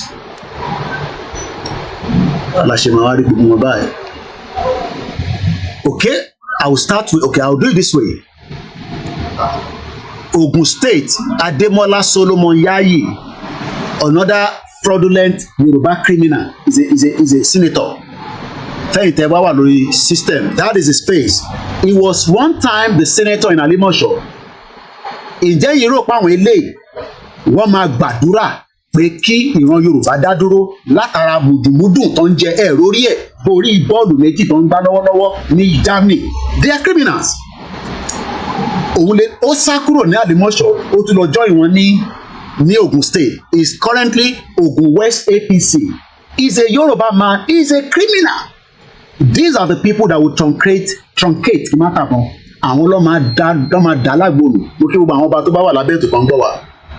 Mo kí gbogbo ilé ẹ̀kan sí. Mo kí Ọọ̀ni of Ifẹ̀, Ọ̀jájá the second. Mo kí bàbá wa Àwùjalẹ̀. Mo kí gbogbo Èwe Adó Èkìtì, bàbá mi Bàrígà. Mo dẹ̀ kí gbogbo àwọn ọba gbogbo ọbalẹ̀ Yorùbá. Ìgbòho ti ní kò sẹ́ni kankan tó gbọ́dọ̀ bu ọba kankan mọ́ nílẹ̀ Yorùbá. Adémọ́lá, èmi ò pè ní senator lè ní. Tó ń pè ní Solomon Ọlámilékan, ọmọ ń pè ní ya. If I was in Nigeria right now, wọ́n á ti rán àwọn criminal gang àwọn tó jẹ́ pé wọ́n fìyà jẹ yín, wọ́n á ti ní kẹ́ wá dé pẹ̀lú wa. But Ọlọ́run dẹ̀ ṣe àṣì ní Nigeria. You are all bunch of criminals. Not you. I'm talking to Senator Adémọ́lá. Mo tún pè ní senator ọmọ Yorùbá. Mo tún pè ní senator criminal. Where is Buruji Kashamu lẹ́nu? Buruji Kashamu lè máa lọ máa dọ̀bálẹ̀ fún ló ń fún yín ní tẹ́tẹ́ ń kọ́bọ̀. When we are talking about 1859, ìwé ìròyìn Yorùbá ti jáde tó jẹ́ pé a lè máa sọ fún gọ́ọ̀mẹ̀ntì wa pé àwọn tó èyí ti ṣe fún níbí àwọn tó, and after that 1859 wọ́n bẹ̀rẹ̀ sí í ṣe oríṣiríṣi during the Western region. Wọ́n dá gbogbo ẹ̀. Now ẹ jẹ́ ká lọ wo wọ́n pè kan ní Senator Adetokunbo Abiru Mukaila, criminal, one bastard olè. Until tí gbogbo yín bá sọ̀rọ̀ nípa Yorùbá nation ìsínè, you are all criminals. Kò lè dá fún gbogbo yín. Ẹni ṣoríire. Ẹ̀yin fẹ́ máa jayé kí a máa jà wá bí àwọn alálẹ̀ máa mú gbogbo yín ni àwọn alálẹ̀ ò ní jẹ́ kẹ́ sùn lálẹ́ wọ́n máa disturb yín wọ́n máa yọ sí ojú tìyẹn lélẹ̀ ojú olè rèé òun lélẹ̀ another criminal APC wọ́n pè ní Adetokunbo Abiru Mukaila criminal àfi tó bá sọ̀rọ̀ Yorùbá nation nínú Senate torí ẹ̀tọ́ ẹni láti sọ̀rọ̀ Yorùbá nation tó o bá ti sọ̀rọ̀ Yorùbá nation you are all criminals o lè ní ká máa ṣe Nàìjíríà kẹ́ máa mú tẹ́tẹ́ ń kọbọ̀ wá sádùúgbò àwọn tó wà lẹ́kọ̀ọ́ kẹ́ máa fún wọn ní tẹ́tẹ́ ń kọbọ̀ kẹ́yìn wá máa ra mọ́tò kẹ́ máa owó yẹn kẹ́ ló máa invest síta kẹ́ ní another passport gbogbo wọn lọ́ ti ra passport ìlú mi síta máa support wọn criminals ní gbogbo wọn lókè Mohammed Malik so ojú ìlélẹ̀ so ojú olè rèé ó di méjì yáyì nìyẹn èyí tẹ́ bá wà lórí ten ọ̀nà méjì láti stream lẹ́nìí so èyí tẹ́ wà lórí phone mo kàn ń fún ní expression nípa àwọn tó wà lórí laptop tí mo ti ń stream wọ́n rí mi báyìí báyìí now ẹ jẹ́ ká tún lọ wẹ́ lómi jáde nù gbogbo wọn la máa gbójú wọn jáde lẹ́nìí àwọn tí wọ́n ń dá Yorùbá nation dúró nìyẹn kò ń ṣe bàbá Akintoye these are the criminals that are holding us backwards because wọ́n sì ń jẹ nínú Nàìjíríà ní property wọn so let's look for the rest another one ó pè é ní Senator Afolabi Salisu criminal Ogun State Ogun Central another Yoruba no mo tẹ̀ ti mísì Ondo Ondo fẹ́ jẹ́ kí n mísì ẹ̀rọ ló pa Senator Adeniyi Ayọ̀délé Adégbòmire criminal olè ojú ẹ̀ lélẹ̀ ojú olè rèé àfi tẹ́ bá jáde tẹ́ sọ̀rọ̀ Yorùbá nation torí pé ìyà tó ń jẹ wá ẹ̀tọ́ ti yín ni pé kẹ́ push bill fún Yorùbá country pé a ṣe Nàìjíríà mọ́ bó ó lé yín ẹ fẹ́ máa gba owó ní every month ẹ fẹ́ máa gba 30 million ìwọ máa nà mí lẹ́gba nínú show ṣùgbọ́n máa bú mi 30 million ọ̀nà ń gbà ní every month wardrobe allowance pant allowance ìyàwó wọn máa ra bra ara pátá allowance náà wà níbẹ̀ káwọn wọn ń change ẹ̀ fún wọn lójú ní every year SUV wọn wá ra ti innocent motor wọn ra ti bàbá tó ní bọ̀bọ̀ máa kan Yorùbá máa tó ń ṣe mọ́tò wọn á ní àwọn fẹ́ Toyota most of them are driving bulletproof cars ìyẹn tó bá yìnbọn sí mọ́tò yẹn kò ní wọlé alálẹ̀ máa wọnú mọ́tò yẹn á pa yín sínú mọ́tò yẹn èdè lórí burúkú olè jàtijàti ẹ̀ ní sóríire ògùn lákàyè máa wọlé pa yín ni ìyà tẹ́ ẹ̀ ń fọmọ Yorùbá jẹ àwọn alálẹ̀ máa wọlé lù mí ni bulletproof car tẹ wà náà yẹn ó máa dírẹ́bà yẹn máa gbà yín wọnú tó ni ẹ lọ sí mò ń bọ̀ ẹ jẹ́ kọ́kọ́ dárúkọ gbogbo wọn délẹ̀ tán wọ́n náà kidnap ọmọ kan wọ́n náà wọ́n ń bá ìyá ẹ̀ àti bàbá ẹ̀ sọ̀rọ̀ àwọn Fúlàní yẹn dẹ̀ wọ́n ń ṣe jigijigi wọ́n bá ọmọ yẹn sùn táwọn ìyá yẹn sunkún wọ́n ní kó lọ wá 10 million wá wọ́n ní ṣoríire ẹni tó bá ní wọ́n máa ṣoríire ìwọ náà ní ṣoríire wọ́n ní kí n má ṣe tó bá ní àwọn olóṣèlú máa ṣoríire ìwọ kò ní ṣoríire wọ́n ní kí n má ṣe pé fún yín bọ̀ tó bá sọ pé àwọn olóṣèlú máa ṣoríire ìwọ kò ní ṣoríire bomb bastards ẹ jẹ́ kí n tún lọ mú ìtókù wá ṣáàtì sọ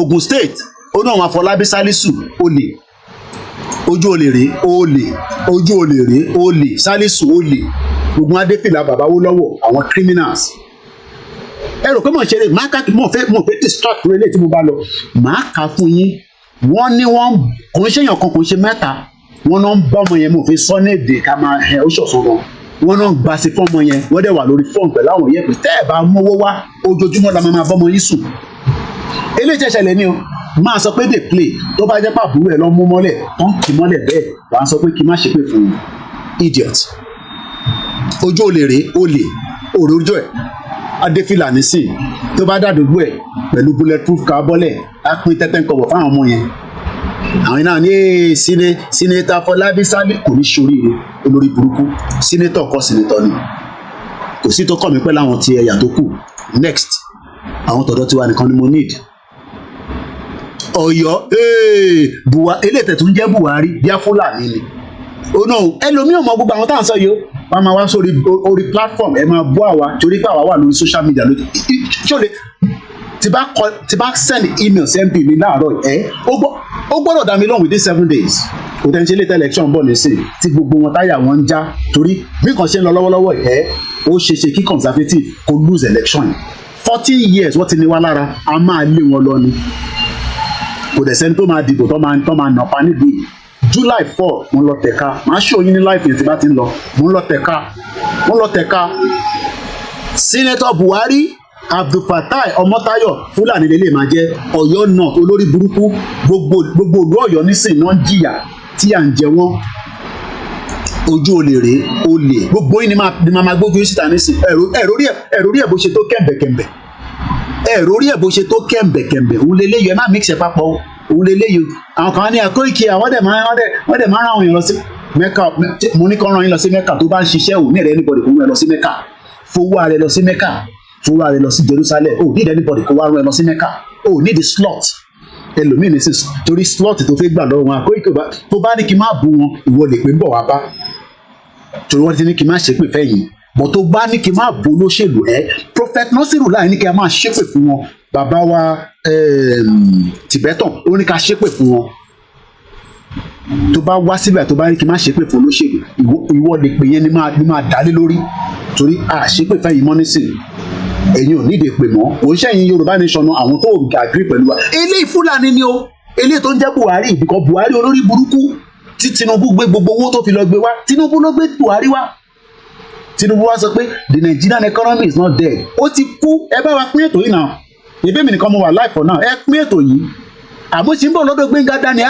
mo ń bọ̀ ó kánjú ní mo kánjú mo sì ní 1 hour mo máa dọ́dọ̀ Gbénga Dání mo ń mú lẹ́yẹ kankan ni mo fẹ́ jẹ́ káwọn tó wá èyí tẹ́ bá lọ sórí software ẹ máa rójú wọn ojú olè rè àwọn tó ń dá Yorùbá nation dúró lélẹ̀ kò ń ṣe bàbá Akíntóyè ẹ imagine ti gbogbo àwọn senator wa tó bá sowọ́ papọ̀ tó sọ fún Tinubu pé a ṣe Nàìjíríà bò wàláì kò sí nǹkan tí Tinubu lè ṣe bọ́ ó lè ní gbogbo wọn ló ń nurse ambition ẹ̀rú bọ́ ṣe tóbi inú air condition ló ń sùn alálẹ̀ máa wọlé air condition yẹn òun ló máa pa yín sínú ilé until tí ẹ bá jáde tí ẹ ń sọ pé ìran Yorùbá tí yà ń jẹ yìí ó ti tó ẹ jẹ́ ká tún lọ wá ẹlòmíì má kánjú àmọ́ ń dánwó máa mọ́ bọ̀ mọ́ mú wọn lẹ́ẹ̀kọ̀ọ̀kan ni ẹni tí mo ń tẹ́ mi náà wo glasses mi dáadáa mo fẹ́ miss Kwara ó lè ilẹ̀ Yorùbá náà ṣe ní Kwara ilẹ̀ Yorùbá náà ṣe ní ẹ fẹ́ claim sí náà àwọn Sàràkí ó lè àwọn Sàràkí tí bàbá ẹ̀ wá láti Mali olórí burúkú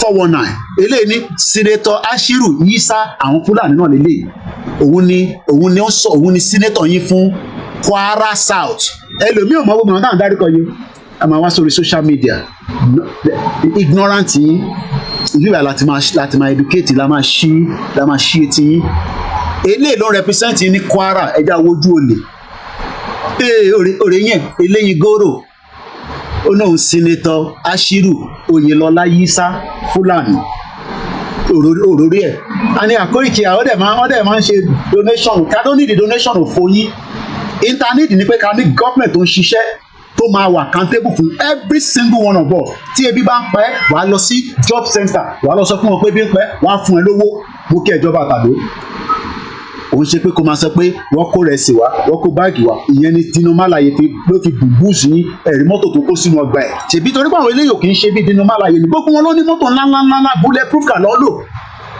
bọ́ bá ń lọ ọlọ́pàá tó ń gbé lọ nìkan ni ó máa pa because bulletproof car tẹ bá yìnbọn fún kò ní wọlé bọ́ alálẹ̀ máa wọnú bulletproof car yẹn á ṣiṣẹ́ tó yẹ kó ṣe fún yín mọ́ bẹ́ẹ̀ torí ìkànnì yín Tóní Adégúnmọ́kẹ́ wicked people ẹ jẹ́ ká lọ wá àwọn tó kù jáde a ti sọ Buhari Abdulfatai Ọmọ́táyọ̀ Ọ̀yọ́ North tí a ti sọ yẹn àfẹ́mísì yẹn kankan wọn a ti sọ yẹn ẹ jẹ́ ká lọ sí the next one.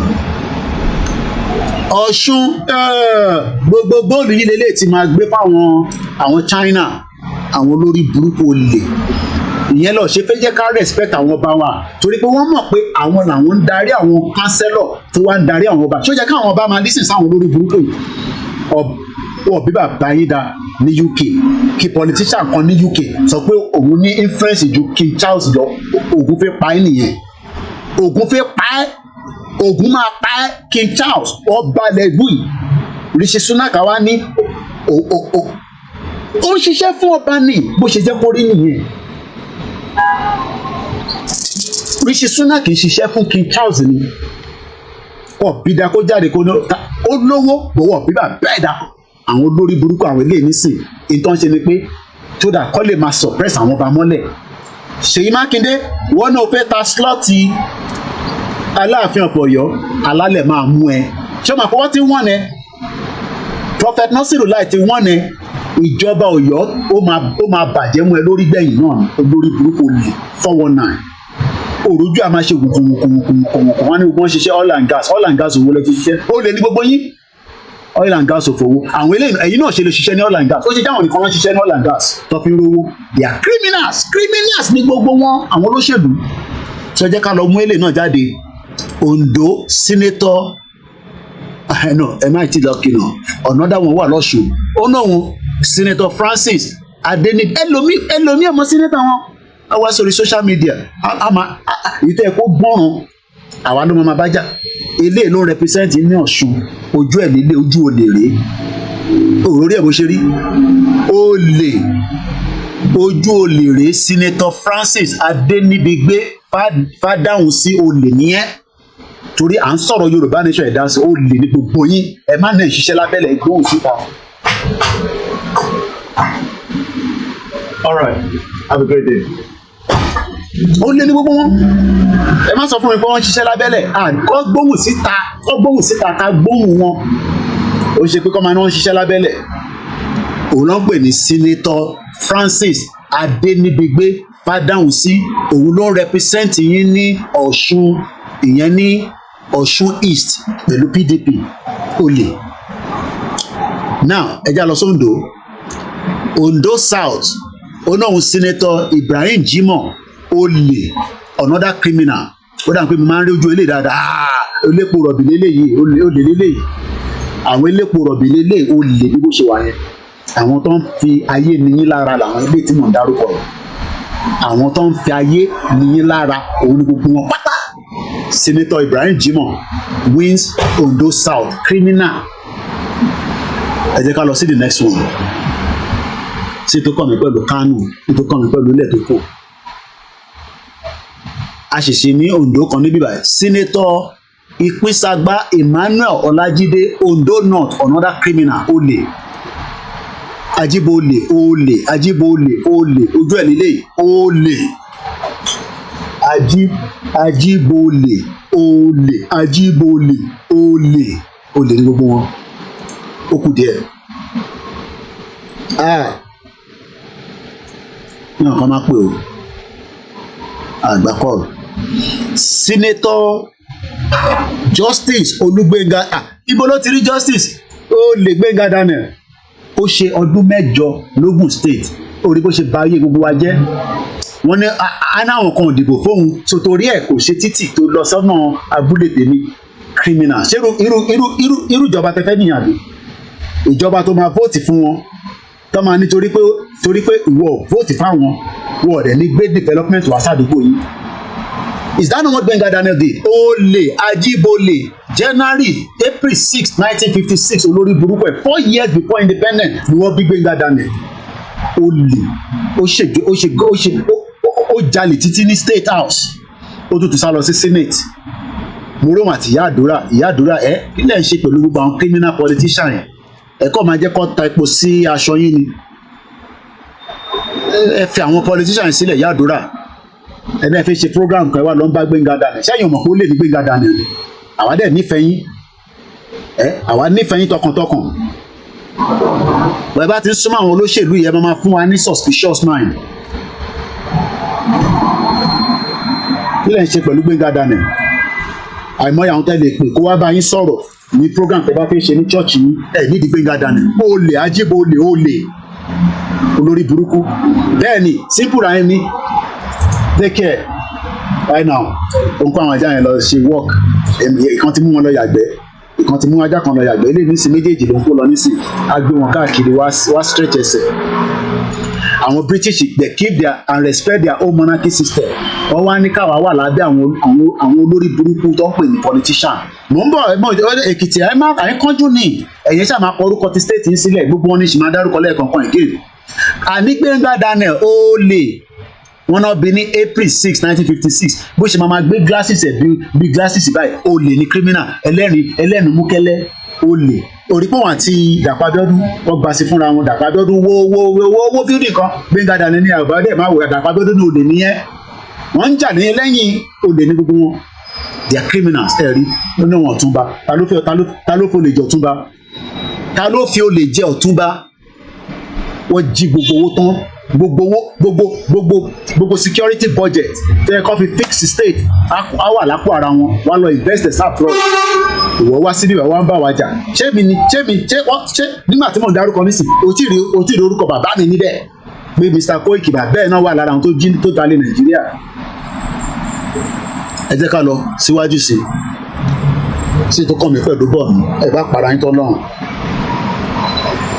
Kogi olè ó fẹ́ kí n sá lọ Kogi náà wà ń bẹ̀ o mo ti rí Kogi ilẹ̀ Yorùbá ni tó má dé fún àwọn Kogi máa wá bá mi nísìn pé Koiki kí ló ṣẹlẹ̀ ó ní òun Senator Jubril Isa olè Ajíbólé olè Ajíbọ̀ ilé olè nìyẹn gbogbo ilẹ̀ ti jalè just like bí Dino náà ṣe jalè olè ní gbogbo wọn criminals ó kù díẹ̀ ogun la máa mú jáde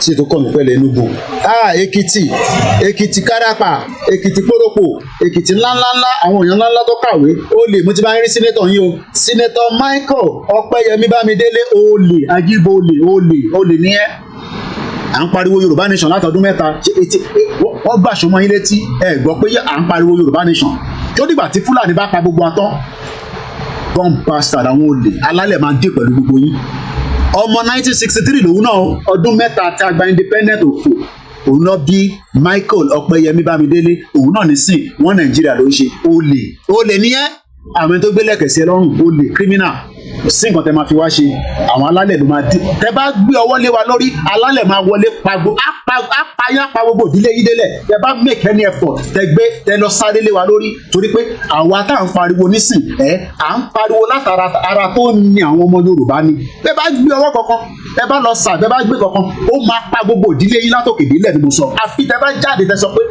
ẹ apologize fáwọn ọmọ Yorùbá fún ìyà tó ń jẹ wá olè onáhùn pé rẹ̀ ní Michael Ọpẹ́yẹmí Bámidélé mo ò sí Nàìjíríà tẹ́lẹ̀ mọ́ àwọn ayákìlà tó wá pa mí olè lórí burúkú gbogbo olè Ajíbólé olè torí bá jẹ́ pé Nàìjíríà mo wà lálẹ́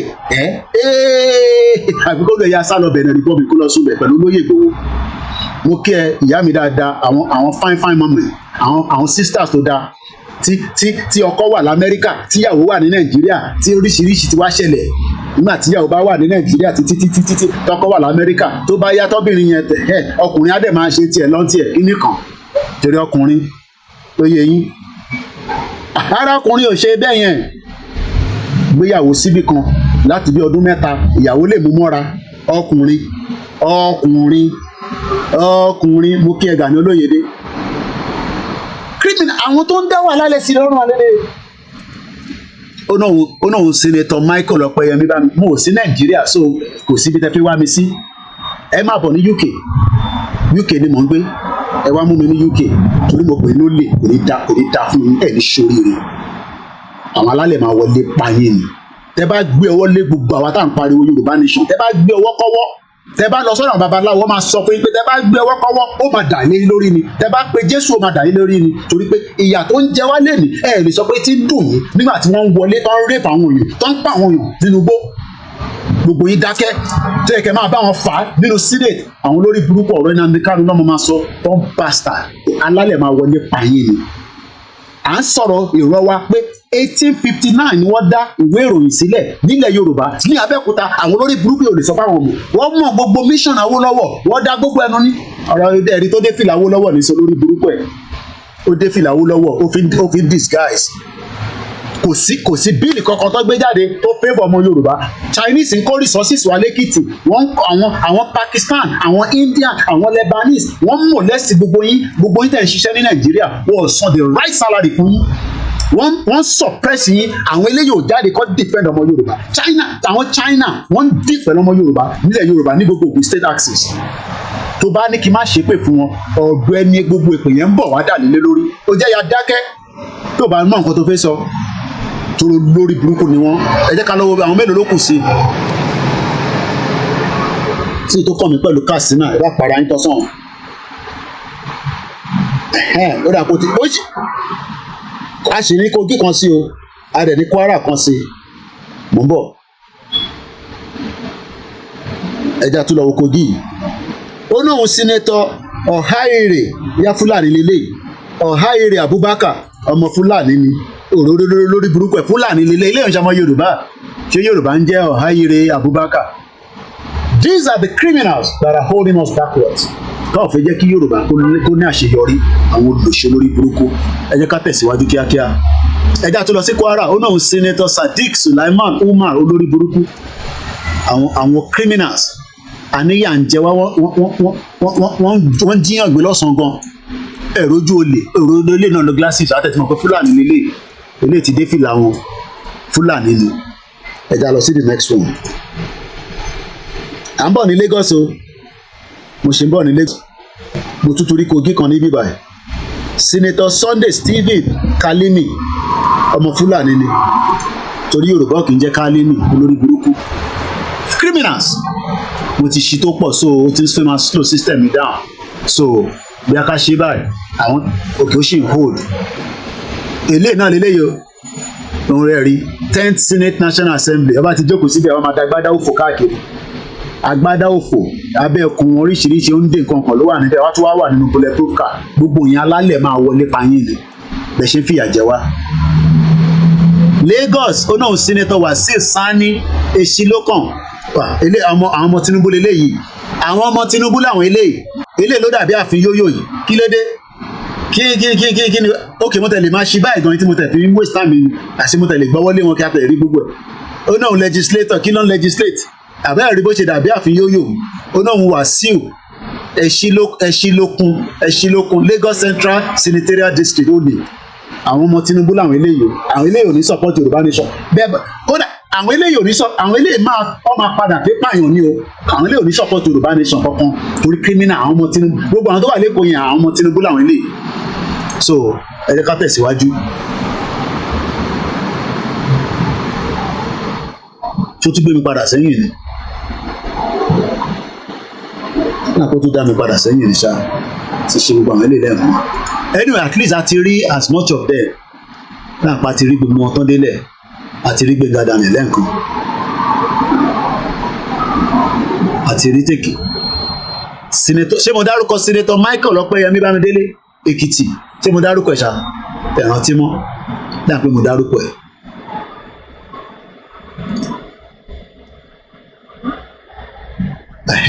mo gbé ọ mo ti ṣe lé sóko àti sí tó kàn mí pẹ̀lú Cross River. Kogi Senator Sunday Stephen Karimi another criminals these are the people that are your senators ẹlòmíì ò gbórúkọ wọn rí báyìí àtẹ̀tíṣó ojú ilé lẹ́ǹkan àní látẹ̀tíṣó ilé lẹ́ǹkan so the last but not the least ó ti tán now just a quick rephrase Senator Sunday Karimi ojú ẹ̀ lélẹ́yìí Senator Sadiq Sulaiman Umar ojú ẹ̀ lélẹ́yìí Senator Ọ̀háìrè Abubakar ojú ẹ̀ lélẹ́yìí Senator Michael Ọpẹ́yẹmí Bámidélé ojú ẹ̀ lélẹ́yìí Senator Jubril Isa ojú ẹ̀ lélẹ́yìí Senator Justice Olúgbénga Daniel criminal Ogun State olè 419 Senator Ìpínsàgbà Emmanuel Ọlájídé another criminal ní gbogbo yín sí nǹkan tẹ́lẹ̀ fi wá ṣe ní gbogbo yín kí lẹ máa ṣe ẹ̀ràn àwọn ayákẹ́lẹ̀ àkọ́wá pa wá dùn ẹ máa jóná ni criminal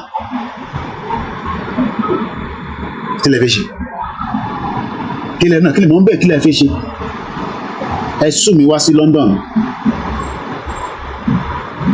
idiot all over the place ìran Yorùbá wà backward ẹ̀yin jayé ẹ̀ neglect wa bí bàtẹ́ pé àṣeṣe èèyàn ẹ̀yin àtàwọn kápọ́ọ̀sì wájọ ń gbádùn ẹ̀ máa mu champagne mu wine ẹ̀ máa travel káàkiri àwọn èèyàn wà ń lé nísìn ẹlòmíì ò tí mọ tó fi jẹ.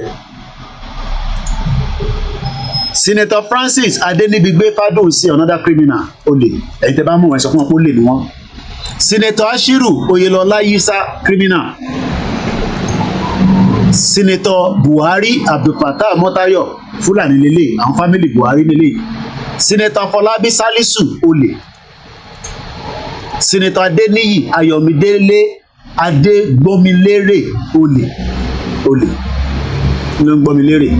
Senator Adétòkunbọ̀ Abiru Mukaila olè. Àwọn tí Lagos àwọn eléyìí ò tẹ̀ ní support Yorùbá nation àwọn Tinubu to the core àwọn eléyìí máa kú fún Tinubu ní bó ṣe wà yẹn. And the last but not the least tàfi bẹ̀rẹ̀ ó ní òun pé rẹ̀ ní Senator Adéọlá Solomon Ọlámilékan ló ń pè ní Yayi olè. So that is all the names of those representing you. Now, I have just about 30 minutes and I want to manage it very well. I need to go into the restructures. Need to come and restructure. But we've listened to Dr. Akintoye and his argument that if Nigeria, according to the headline on Arise TV, Nigeria will be in trouble in 2027 if restructuring is not prioritized today. They are not going to do it because they are benefiting from the corrupt system. So I'm going to that particular one. So now, just to flow for the next 20 minutes, then 10 minutes, we'll appreciate everybody, we'll close it down, and we'll say thank you so much. Now, let's go back and listen to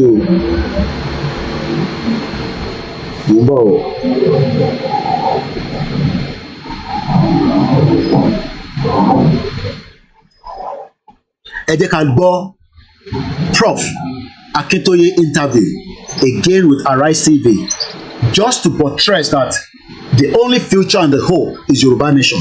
Ẹ jẹ́ ká lọ gbọ́ Baba Akintoye. We can say now banditry is an industry in Zamfara State. Last month, we arrested a member of the State House of Assembly in banditry here in Zamfara State. We arrested a district head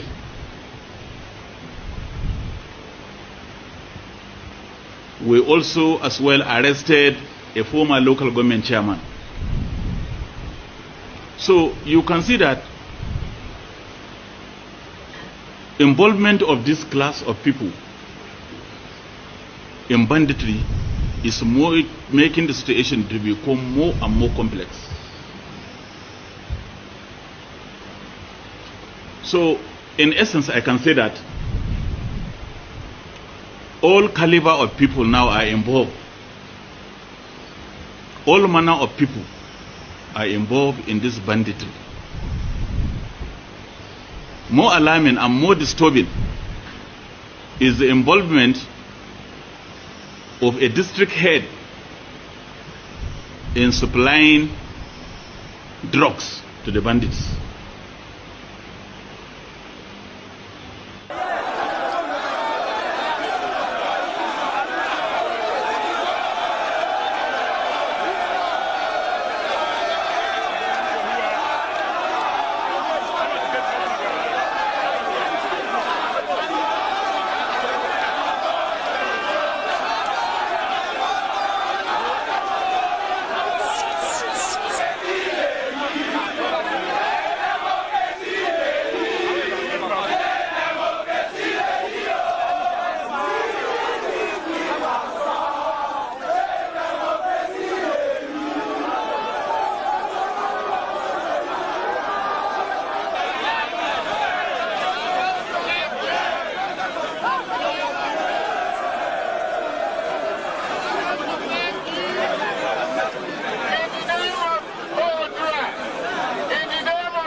I have been sick of this problem. I have been sick of this controversy over living wage or minimum wage. And I believe that something is seriously wrong with the heads of many of our leaders. How can anyone who earns 200,000, 300,000, 400,000, 500,000 not to talk of people who earn 1 million, 2 million. How can they go to sleep in good conscience every day? How can they go to sleep in good conscience and come out to sit down in a boardroom to discuss the sustainability or otherwise of paying 60,000 to the poorest of workers? How can we go to bed and sleep, all those who belong to the elite, who earn 2, 3, 4, 500,000, 1 million? How can you go to sleep in good conscience, I say, if you still have any conscience? How can you go to sleep in good conscience and come out to be debating? I hear people on TV, I watch people on TV, experts, economic experts, corporate executives, government officials, who are taking home more than $1 million in a month. And they are there arguing that 60,000 or over will destroy the economy. It's not sustainable. How wicked! You give 60,000 to a poor worker, a poor worker who may have a family of 2 or 3 or 4, for his feeding, for his accommodation, for his house rent, for his medical care, for his children's school fees. How wicked! How blind! How can we do that? And we think that God will bless our country? We think that it is by bringing a new national anthem for God to bless our country? How can you commit this crime against humanity? For me, this is a crime against humanity. Because the poor people who cannot afford to buy gari, I'm not saying they will buy that they are to buy sardine. I'm saying buy gari, poor people who cannot buy gari. I'm not talking of meat or fish. Poor people are dying because they have no money to cure malaria. How can you go to sleep in good conscience? Those of us who belong to the elite, how can we go to sleep with good conscience and we are debating and we are discussing and we vote 500 million naira to meet and debate about paying 60,000 to the poor? My dear friends, I see this as a new form of apartheid. Nigeria is one of the most unequal. That's all. But there seems to be some confusion in Yoruba land. I see that maybe perhaps the generality of the people do not feel as passionate about self-determination. And secondly, there is all kinds of positions. Afenifere is talking about restructuring. You are talking about self-determination. You don't know this. You don't know the nature of the Yoruba society. You don't.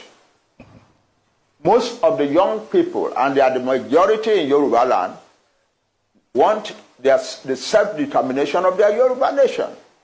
That's the truth of the matter. That's what is keeping the movement going. And they are also doing so in the diaspora. Yoruba young men and women all. That is our leader under Professor ADEBANJI. Because of my timing, I want to swiftly finish with this. Monso Onipamo Tiwa kidnapped a 25-year-old. I'm going to read everything through, and I want you to listen attentively. This was posted by a guy on X known as @Pedo Nigeria. 3 weeks ago, a 25-year-old girl was kidnapped along Koiki Abuja Road. The kidnappers reached out to the poor family to pay a ransom of 10 million naira with threat that if they report her kidnapped to the authorities, they will kill her. A family in the next 10 years cannot raise 5 million naira. Talk more of 10 million. So they were in between and in betweens on what to do. They waited for the kidnappers to call again while they spread the sad news to family members for assistance and support. The kidnappers called and reduced the money to 5 million naira with threats to kill the girl. They gave her phone to speak to her parents. She was crying so badly that she's being raped daily by both the Fulani adults and children on gunpoint. That her parents should do whatever the kidnappers say to spare her life, that they will kill her anytime soon. But the pain and the trauma of being raped every day is killing her. The mother took all her wrappers and sold. The father traveled to their village to sell his farmland and the farm produce. they were able to gather 370,000 naira in all. Family members and church members supported with 300,000 naira. They somehow managed to get 750,000 naira after the father sold some of the old properties to Adam. When the kidnappers called again, they told them that they have 750,000 naira to pay. The kidnappers became furious and ordered the girl to be raped while they were on the phone with the parent. One rape ọmọ yẹn whilst wọ́n wà lórí phone pẹ̀lú àwọn parent. They threatened her parent that they would kill the girl if they put off the phone. Pé ẹ máa gbọ́ bá ṣe ń bá ọmọ yín sùn, ẹ bá pa fóònù yẹn, á pa ọmọ yẹn dànù.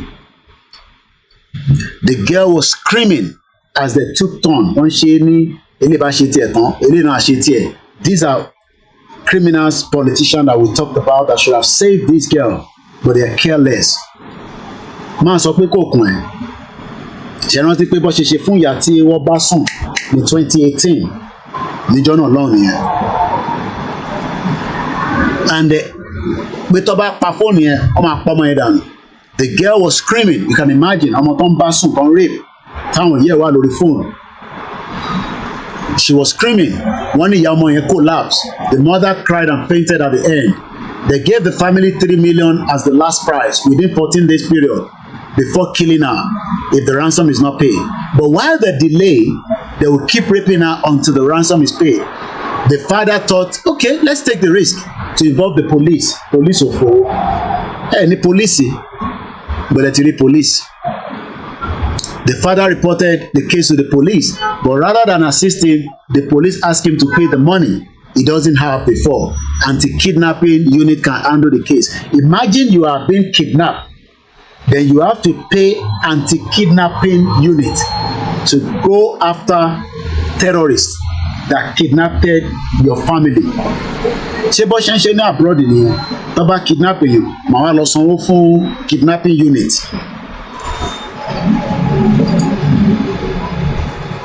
A relative of their searched out to me on the X in your reach out boy when the police was forthcoming with help or no solution. I was able to use a tracker to track the call location to a forest in Nasarawa. So that means these people are not ghosts. They are not ghosts. So look, this is a phone. If I make call, you see, straight away, the pointer will tell the signal if it's in number, it's in protein ring. So why are they making it look like when you get kidnapped, they cannot find the kidnappers?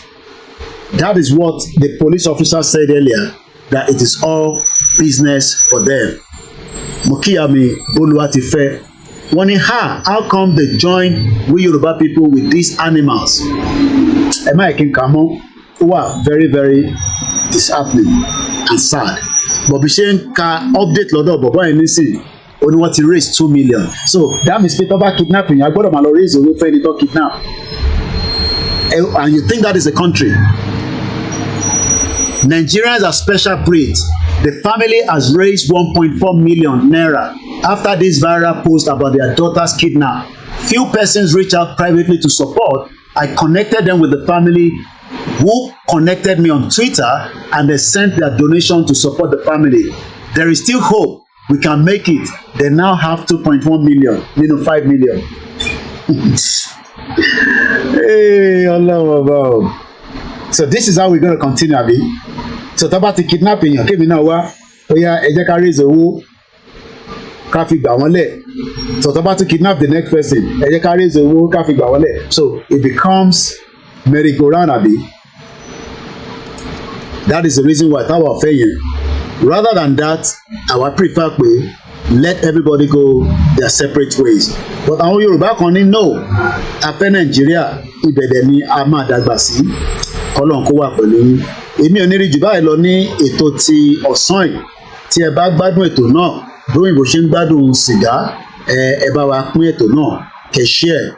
Ẹ bá wa ń wá bẹ ṣe fẹ́ sọ́pọ́ọ̀tì platform yìí pé ìwọ̀nba tí èmi náà ní màá fi sọ́pọ́ọ̀tì Mr. Koiki, ó kéré, ó pọ̀ ni, it doesn't matter how small, ẹ fi sọ́pọ́ọ̀tì wa kí a lè fi máa tẹ̀síwájú.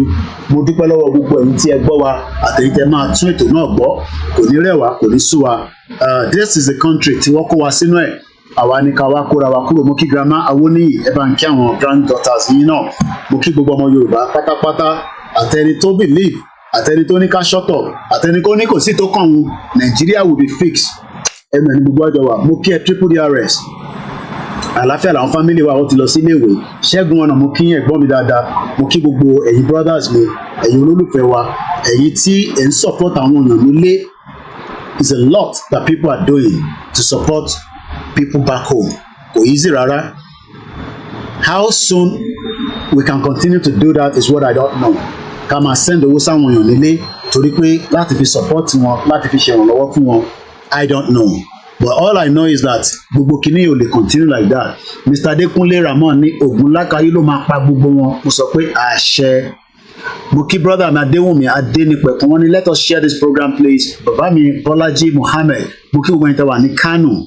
Ẹ má bínú lẹ́ẹ̀kan sí pé the mix LR is not on, but hopefully tí bá padà wá, if I have the strength at any point the mix LR will be back. Bàbá mi Nurudeen Akimoyede, mo kí ìyá mi dáadáa Ògùntádé Muibat, àwọn orúkọ ńláńlá gbogbo ẹ̀yin sisters mi ni mo nífẹ̀ẹ́. Ibi báyìí ò kì í ṣe èmi náà máa ń lọ gbọ́ àwọn sisters wa, mo wà lọ́dọ̀ ìnàlẹ́ Sanjọ́rin, èmi náà wà lábẹ́ ètò, mo ń gbọ́n tán sọ kò káàyè mi, tá à ń sọ oríṣiríṣi ló máa ń sọ. Sometimes I just listen to that, but lórí ètò tiwa ní bíbá it's all about the self-determination and the creation of awareness so that our people can know that Yoruba is the only way.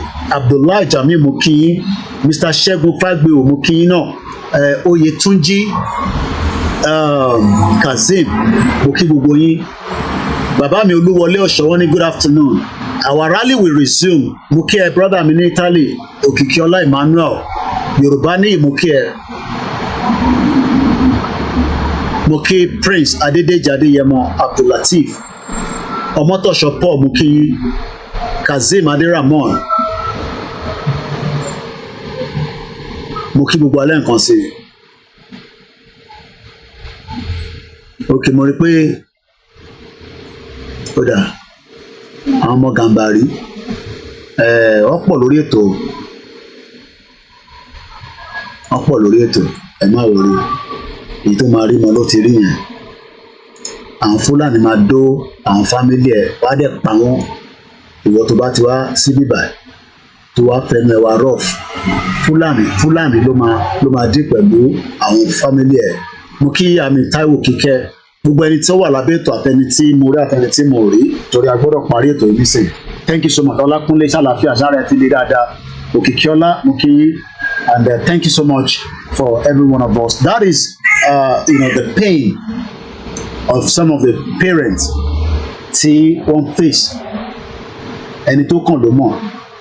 Some of them, they just forget about those family and say, well, so, but at the end of the day, àwa ò lè dákẹ́. We will continue to hold our politicians responsible for all the atrocities tó ń ṣẹlẹ̀ lọ́wọ́lọ́wọ́ nílẹ̀ Yorùbá. Mo kí gbogbo yín nísàlẹ̀ Èkó, mo kí ní gbogbo 191 local government tí a ní nílẹ̀ Yorùbá lénìí láì yọ ẹnìkankan sílẹ̀. Gbogbo wa pátá ni a máa jọ délẹ̀ lérí. Mo kí Mr. Abiodun Gafar, mo kí Amora Dake Victor.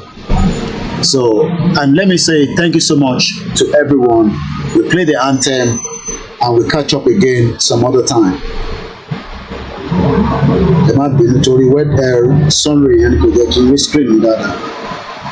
Ẹ mo ṣe ń bend báyìí. So, thank you so much. Enjoy the rest of the afternoon.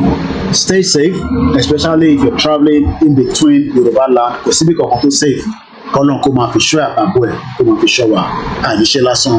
Mo kí bàbá wa Professor Adébanji Akintoye, mo kí olóyè Ìgbòho, mo kí gbogbo ọmọ Yorùbá lẹ́ẹ̀kan sí o. And on that note, have a very blessed afternoon. Koiki Media bringing the world closer to you.